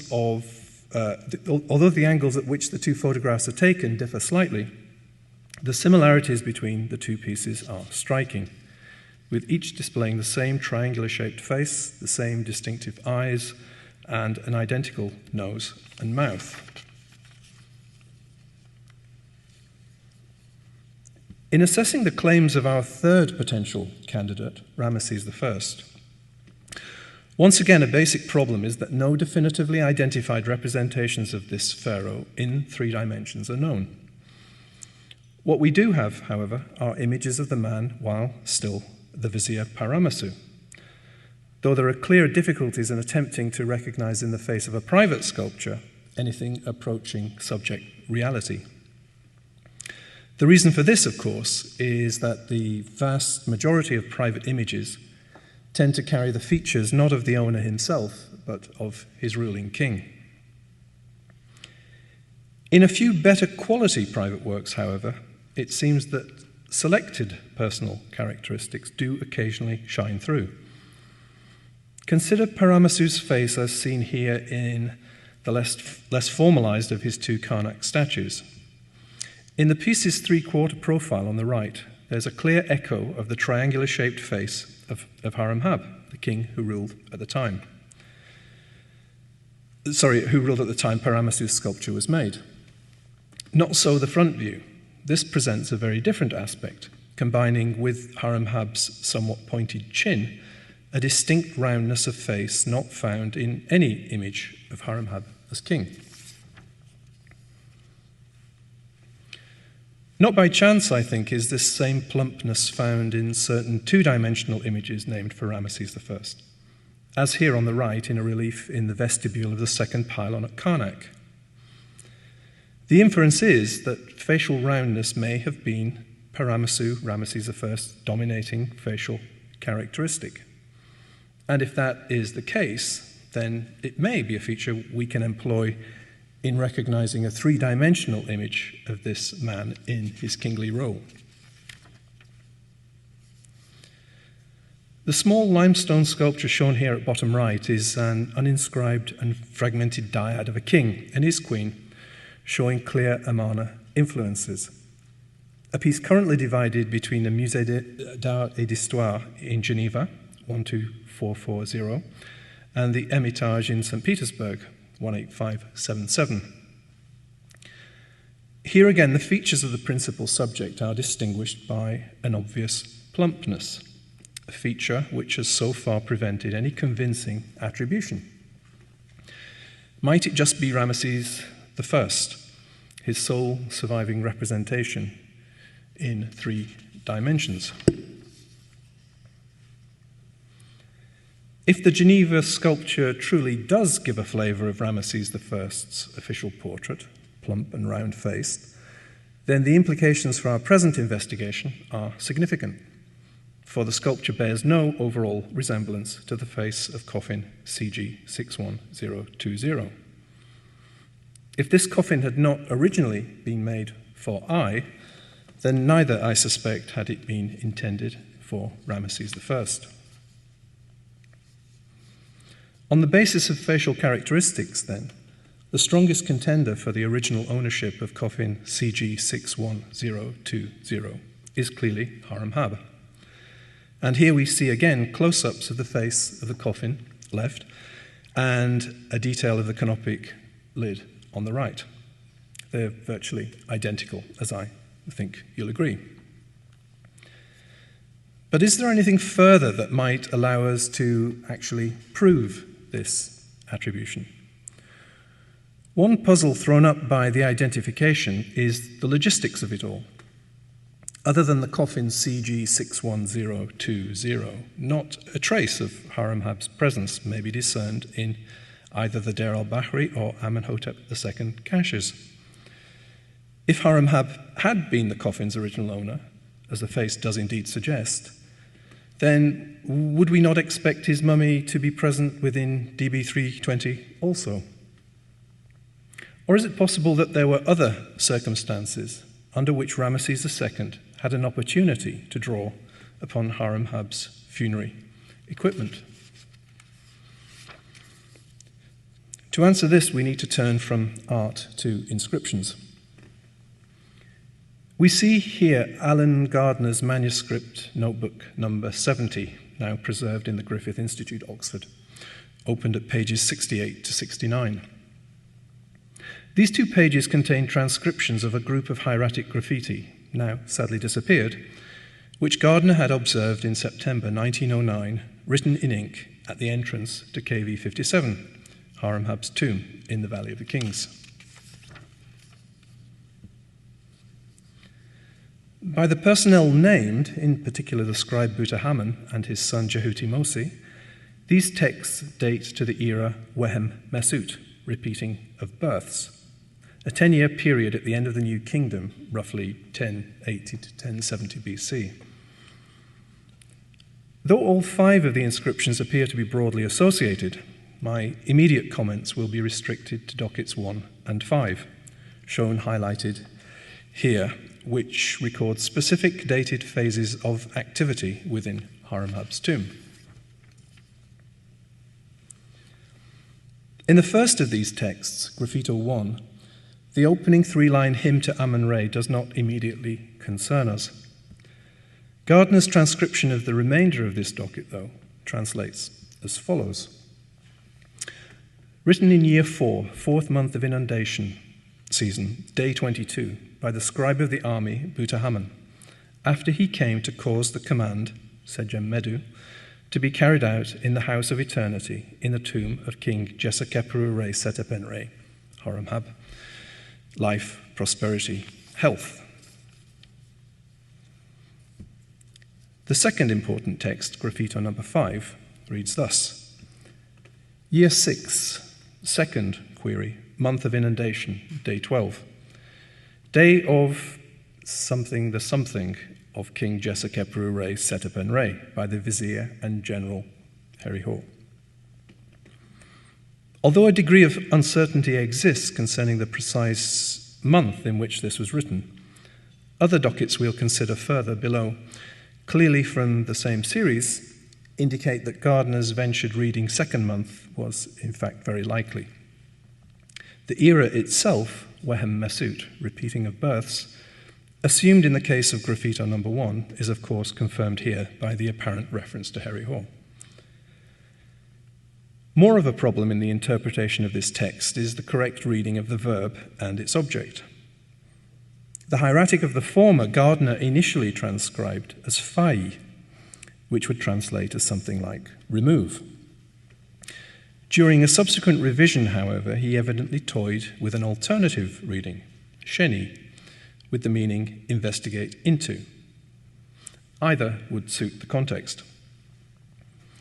Since sheni is pretty consistently written with the man with hand-to-mouth determinative, however, an observation I owe to Dr. Rob Desmarais, the presence here of the striking man does in fact seem to favour Gardner's initial reading, fai, as being the correct one. Precisely what Harry-Hor fai'd, or removed, is the king's kasa, or kes. On the basis of an analogous writing, kas, found on the wrappings of the mummy of Ramesses II, I think it's reasonably certain the word is to be understood as a variant orthography of keres, a noun the Wörter book primarily translates as bestatten or burial, in which case the entire problematic phrase may, for the moment at least, be rendered day of removing the burial of King Haremhab. We'll return to the subtleties of this translation a little later on. The content of the two principal KV 57 texts may be summarized then as follows. First, in an unspecified year 4, which by the personnel named must refer to the Renaissance era, during the inundation season favoured for supervisory activity in the Theban necropolis, the scribe most closely associated with such work, Butahamen, visited the tomb of Haremhab to undertake an unspecified command. This task was evidently carried out and memorialized both with a hymn to Amun-Re and this somewhat cryptic record of the activity itself. Secondly, 2 years after the year 4 visit, during the same inundation season, another official party, this time headed by the great General Harry-Hor himself, returned to KV 57 to remove from the tomb the king's keres, or burial. I've mentioned already that these KV 57 dockets, here shown in black, are but two of a series of dated texts from the Valley of the Kings and elsewhere. These are shown summarized here in date order. What is very evident from this table is that the official activity referred to in the Haremhab Year 6 graffito was but one act in a wider program of rationalization at that time underway on the Theban West Bank. The key activity within this program is here highlighted in red, and I'm sorry it's not very visible. Focusing on these key texts, we see that perhaps a mere 5 days prior to Haremhab's move, activity of a clearly related nature had taken place within the tomb of Seti I, KV 17, when Harry-Hor commanded to renew the burial, Wehem Keres, of that king. The very same day, something similar seems to have taken place in the vicinity of the tomb of Seti II, KV 15. While 50 and more days after that, if the season has been correctly read, the tomb of Ramesses II himself was being entered. And on analogy with the virtually identical but more complete Seti I docket, with the aim of renewing the burial, again, Wehem Keres. So, we may ask, what was going on? In fact, the late Ramesside letters explain very clearly what was underway. One of these texts, number 28, written around year 10 of Wehem Mesut by the scribe Butahamen himself, contains the following revealing paragraph. Now see, you, Piank, have written to us saying, uncover a tomb among the foremost tombs, and preserve its seal until I return. So said you, our Lord. We are executing commissions. We shall cause you to find it still sealed. Made ready is that which we know. What, in the wider context, this letter reveals is that certain rich tombs at Thebes at this time were being selected, entered, and exploited, not by robbers, but by the military, seemingly in order to fund Piank's campaigns in the south. And once such semi-official salvage began, it would continue, on and off, for decades. And it was clearly a rough and ready process. Consider, one of the distinctive features of the bodies in the Amenhotep II cache is that several have a hole neatly punched in the top of the skull, as shown here. How are we to interpret this damage? Was it part of the mummification process, in some way ritualistic, accidental perhaps? No, on all counts. In fact, it appears that the easiest and quickest way to divest a mummy of its bandages and gain access to the jewelry wrapped within was to stand a corpse on its toes, chop down hard on the head with a sharpened adze, and tear from top to bottom the severed wrappings. That, I think, is how the holes we now see in the skulls of these pharaohs were made. And if this activity was official, as I think by its very consistency it must have been, then it paints a revealing picture. Certainly it gives the final lie to state claims that what was being carried out in relation to the royal dead at this time was in any sense pious restoration. Here we see what was typically done to the coffins. The entire surface has been carefully adzed over to remove every scrap of gold foil, and this time demonstrably by the state, since a line of identifying text has been deliberately left intact on the inner surface of the trough. As we see from this surviving text, the coffin is that of Thutmose III, found in the Deir al-Bahri cache, still containing the king's rewrapped mummy. Yet not all of the coffins from the two caches had had their surfaces hacked off in this brutal way. Only those where the gilding had been applied over a thin layer of gesso, and which proved difficult to remove. Where a different decorative technique had been employed, that is, where a carpet of glass and semi-precious stones had been set directly into a ground of thick stucco laid over the coffin's wooden core, as in the case of Tutankhamun's second coffin, seen here, then in such cases the entire stucco surface could be scraped off relatively easily and with virtually no detriment to the wooden ground. This, I believe, is the form of decoration which had originally been applied to the body of coffin CG 61020.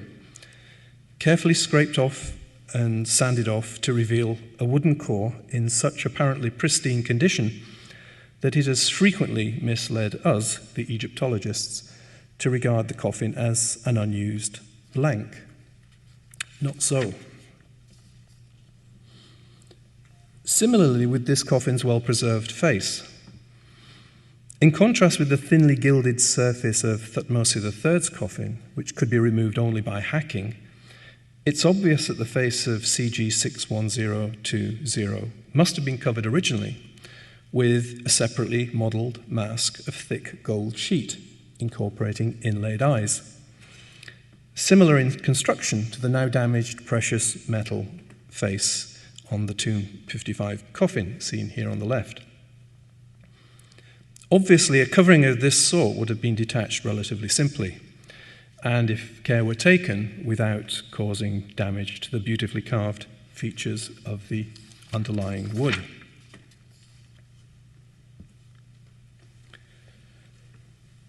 We might consider briefly where this stripping of the royal dead and their coffins took place. Evidently, it varied according to time and circumstance, but in the case of these earliest efforts during Wehem Mesut, when pickings must have been at their richest, there are good reasons to believe that the mummies will have been treated in a controlled environment, such as the fortress temple of Medinet Habu, where, of course, the scribe Haman, a key figure in the proceedings, had his administrative base. Indeed, one docket makes specific mention of the temple, Medinet Habu's name, Tahut, as interim destination for the mummy of Ramesses IX following its removal from KV6 in an unspecified year 7. This year 7 has previously been assigned, and it would seem on no particular grounds, to the reign of Siamun. But I think now that it too is better seen as a label of Wehem Mesut and a direct reference to the place where this particular phase of salvage activity was at the time most probably centered. Now, a feature of the mummies treated at Medinet Habu and elsewhere is that several among them, when eventually brought to light in the 2 royal caches, had been placed in coffins to which they had no original claim. Meneptah, for example, lay in the coffin of Set Nakht. Amenhotep III lay in the coffin trough of Ramesses III, and so on. Here we see the coffin of an 18th dynasty private person, a high priest of Thutmose III named Re.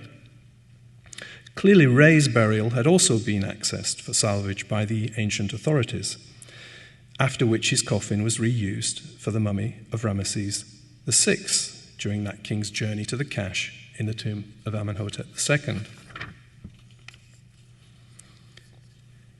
In attempting to understand these swap rounds, it will be helpful, I think, to look again at the terminology employed during the salvage and restoration process. In particular, the expression Wehem Keres. Given the way the evidence is beginning to unfold, it's evident that the usual translation repetition of burial rather misses the point. It's becoming increasingly clear, I think, that the focus of the state's efforts at this time was not the burial, but the coffin. In Egyptian, the word keres' basic meaning. Wehem keres, I'm now fairly certain, is to be understood literally here as just that, repetition of coffining. In that light, let us look again at the list of extant dockets from this period, which are summarized here. From the chronological sequence of these surviving texts, notice that Seti I had been an object of official interest and attention before Haremhab, and Haremhab before Ramesses II. Practically, what that means is that Seti I's coffins will have arrived in the restoration workshop before those of Haremhab, and Haremhab's before those of Ramesses II. Gradually, I think we begin to see how Ramesses II might have ended up in the coffin of a man, Haremhab, he seems otherwise to have had no post-mortem dealings with, either in his own tomb or in the various royal caches. The reallocation of coffins must have been dictated by the sequence in which the dead were evacuated from their tombs and brought into the refurbishment workshops. Clearly, who got what will have depended on who had gone before. Let's consider the case of Haremhab more closely. On arrival at Medinet Habu, he will have been divested of his coffins and allocated a refurbished replacement. This replacement coffin will have originally belonged to someone else, an individual who had previously been subjected to the salvage and refurbishment process Wehem Keres, repetition of coffining. In the same manner, Haremhab's original coffins, having now been discarded by that king, will have been submitted for refurbishing too, in readiness for their own reassignment to a subsequent Wehem Keres client. The pieces of the jigsaw puzzle at last fall into place. So far as the surviving dockets indicate, after Haremhab, the next king to be treated was Ramesses II. 50 or so days after Haremhab had been removed from KV 57, and had surrendered his own coffins to be restored for the use of someone else, Ramesses II was being removed from his own tomb, KV7, to undergo the same Wehem Keres process, that is, to be recoffined. On arrival at Medinet Habu from KV7, the Ramessid pharaoh will similarly have surrendered his own coffins and been furnished with a newly restored replacement. This replacement was CG 61020. Haremhab's original, freshly stripped of what remained of its overlaid surface of semi-precious stone and glass and reinscribed for its new owner. But what of Haremhab himself? What happened to him and to his recoffined body? Other than his discarded coffin, no trace of the man was encountered in either the DB320 or KV35 caches. Should we have expected there to be? In fact, no. As the evidence of the separated mummy and coffin of Ramesses III conveniently demonstrate, the refurbished dead were dispatched from workshops such as Medinet Habu, not to a single destination, but to a range of separate caches. One of Ramesses III's coffins eventually turns up in the KV35 cache, while his actual body travelled to DB320. Body and coffin had been separated for treatment in the restoration workshop. Ramesses' mummy was re-equipped with the replacement gilded cartonnage seen on the right, while his original coffin, stripped of its gold leaf, was retained for subsequent reallocation to Amenhotep III and shipped off elsewhere. With no obvious trace of Haremhab in any of the known caches, a similar separation obviously took place. While his coffin went one way, his body clearly went quite another. But where to?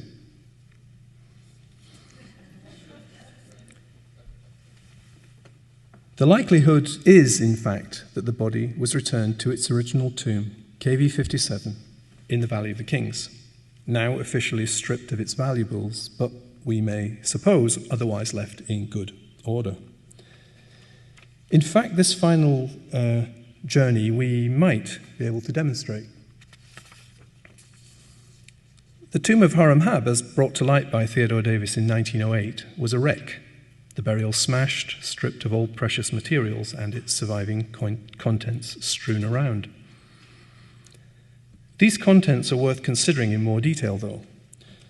For in the storeroom to the first room of the burial chamber, Davis found a skull and a few bones of more than one person. Within the sarcophagus were found a skull and a few bones, again of more than one person.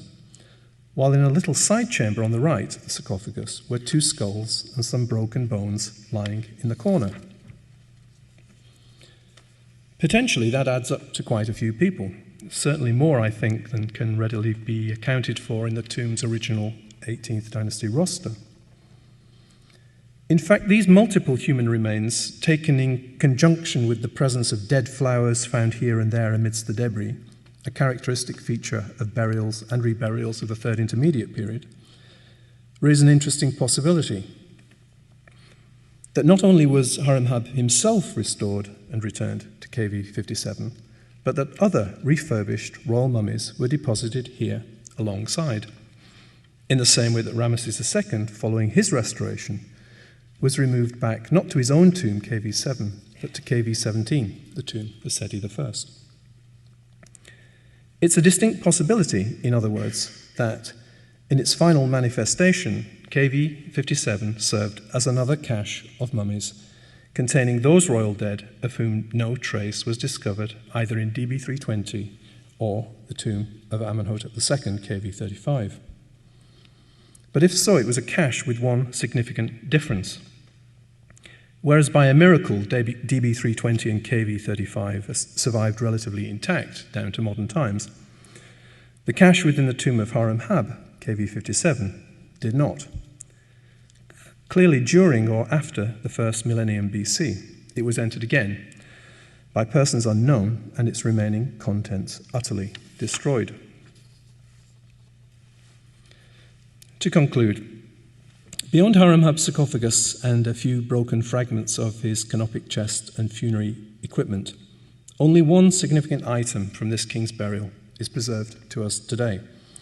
That is his stripped wooden coffin, CG 61020. Thanks, we now see, to this having been discarded by its original owner and refurbished in year 6 of Wehem Mesut and passed on for re-employment by Ramesses II, a king whose own mortal remains, interred within a series of less vulnerable caches, happily were destined to survive. Thank you very much indeed.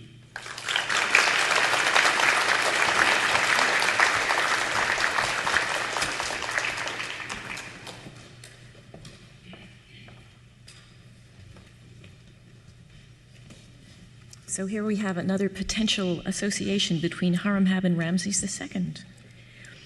Our final speaker today is James Allen, who used to be a curator in this department, so we all know him very well. He then went on to be, I need my glasses here. He went then on to be the Wilbur Professor and Chair of Egyptology in the Egyptology and Ancient Western Asian Studies program at Brown University. We chose Jim to come and give a summation of the talks today. He is an expert in Egyptian history, in Egyptian language, in Egyptian religion, and in particular at the time at the end of the 18th dynasty. So we thought he was the perfect person to do this. So here is Professor James Allen with a conclusion for us.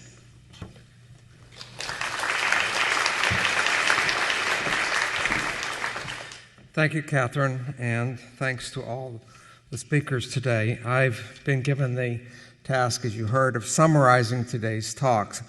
And what that means, at least to me, is not the kind of recap we're used to seeing after the Super Bowl, but rather trying to put it all in context. One of the best things about studying ancient Egypt is that there always seems to be new things to discover. A lot of the time, of course, that means archaeology. Finding new things through excavations, discoveries that hopefully fill in the many gaps in our knowledge of ancient Egypt, or that shed new light on what we already know.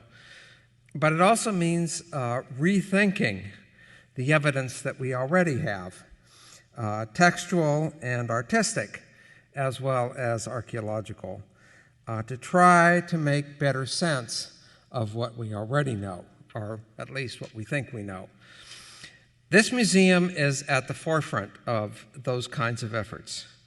Its archaeological discoveries, beginning in the early years of the last century, have given us much of the most important data we have about ancient Egypt. And that tradition is still continuing today with the Egyptian department's new excavations at the sites of Lisht and Dashur. But the museum's also a leader in the ongoing efforts to fine-tune and even reinterpret our understanding of the evidence that we already have. Seminal studies that were produced by the museum's past curators, particularly those of giants in the field of Egyptology such as Herbert Winlock and William Hayes, have given us the foundation on which the modern understanding of ancient Egypt is based. But Egyptology doesn't stand still.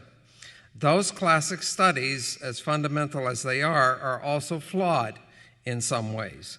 Not only because new discoveries have forced us to take another look at the evidence, but also because our understanding of ancient Egypt is now more refined and more mature than it was in the days of Winlock and Hayes.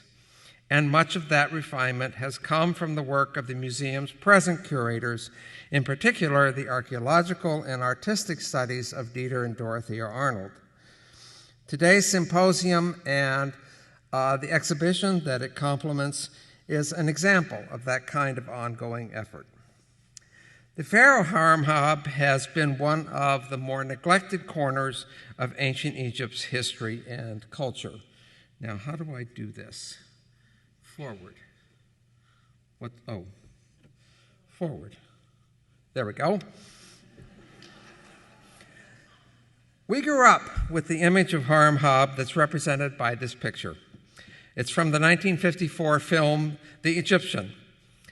It presented Haremhab as a practical-minded general who tried in vain to inject a sense of reality into the intellectual and idealistic worldview of the heretic pharaoh Akhenaten, who is on the left there, played in the film, by the way, by Michael Wilding, who was one of Elizabeth Taylor's 7 husbands, and he was actually married to her when the film was made. The other two, for your film buffs, are Gene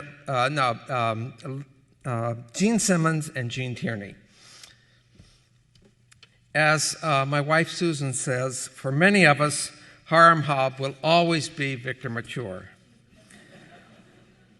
Our understanding of Akhenaten and his ideas have changed radically since the time this film was made. And of course, they're still the subject of debate. But our appreciation of his contemporary, and he was his contemporary, Haremhab, has been in many ways still rooted in the 1950s. In company with the exhibition across the hall, however, today's talks have shown us just how much our understanding of the man and his time have now changed. In retrospect, by the way, this side-by-side comparison of Victor Mature and the image of Haremhab from the exhibition shows that the casting of Victor Mature wasn't all that far off the mark. Today's first talk by Jacobus van Dijk marks one of the more significant changes in our view of Haremhab. Unlike the film that shows Haremhab as a general under Akhenaten, we've now learned that there's no good evidence that Haremhab was in the royal circle before the reign of Akhenaten's successor, Tutankhamun. Professor van Dijk also demonstrated that it was Tutankhamun who put Haremhab in line for the throne, and that Haremhab's eventual accession was not, as many has thought, through usurpation, but through a legitimate succession deliberately established by Tutankhamun. I should also mention that Professor van Dijk, in company with Jeffrey Martin, who will lecture here tomorrow, has also solved one of the long-standing historical problems of the period, which is how long Haremhab actually reigned. We now know it was for 14 years rather than the much longer reign we previously thought to be the case. This new discovery, which was announced last year and has now been published, has, as far as I know, met with universal acceptance, although not with great glee, since it requires us to radically revise our chronology of the period. There will be a colloquium about the problem here tomorrow, and its results will eventually require the museum's Egyptian department to redo over 300 of its labels. The next two talks by Dorothea Arnold and Orly Goldwasser focused on the museum's famous statue of Haremhab as a seated scribe, which is the centerpiece of the exhibition.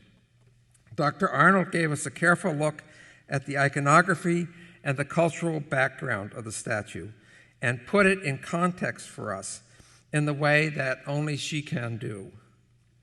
Through careful analysis of the statue's inscriptions, Professor Goldwasser showed how its hieroglyphs were deliberately designed so that Haremhab would not have to refer to himself as non-royal, even though the statue was probably made before he became king. Both talks actually neatly complemented that of Professor van Dijk, which in sum gave us a new look at Haremhab before he became pharaoh and showed his careful balance between tradition and his own future as king. Martin Raven's summary of recent work in the Memphite tomb of Haremhab is yet another example of how our study of ancient Egypt is never really complete. In addition to the archaeological discoveries of the Anglo-Dutch expedition of 1976 to 98, the excavations since 1998 have revealed more about the tomb and its owner. And even more importantly, the new work has made it possible to identify numerous statues in museums around the world as coming from this tomb, which gives us in turn new insights about Haremhab and the art at the time of his reign and before he became king.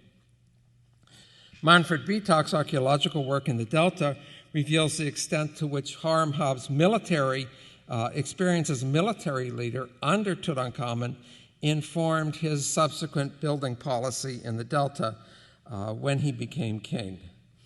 As general under Tutankhamun, Haremhab helped to prevent the Hittites from taking over Egypt, and the series of fortresses that he built in both the Delta and the northern Sinai later proved crucial in the efforts of his successors to ward off the incursions of the Sea Peoples into Egypt.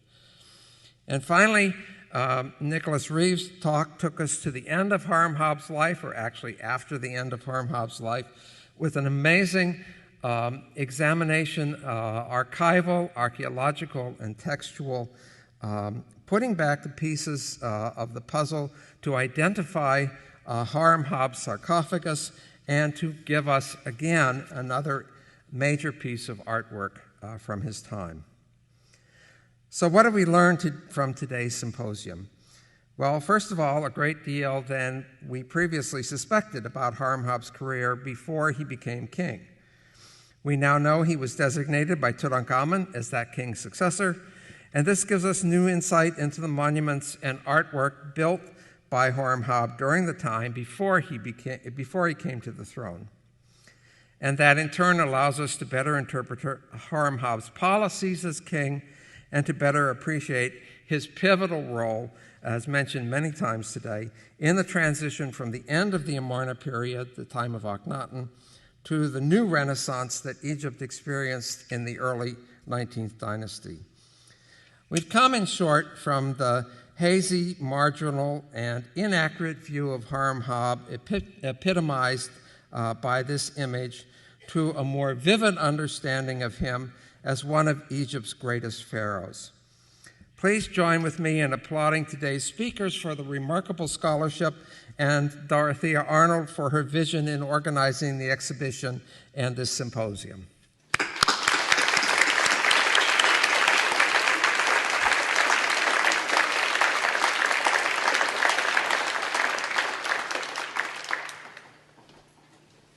That concludes our symposium for today. I would like to remind you that tomorrow evening at 6 o'clock, Jeffrey Martin will speak in Bani Sacerdote Hall, which is in the Uris Center of Education at the south end of the building on the ground floor. This is at 6 p.m. tomorrow night. Because we've managed to finish before 4 o'clock, the speakers will remain in the front of the auditorium for the next few minutes. If you have any particular questions to ask them, please come forward, and thank you for coming.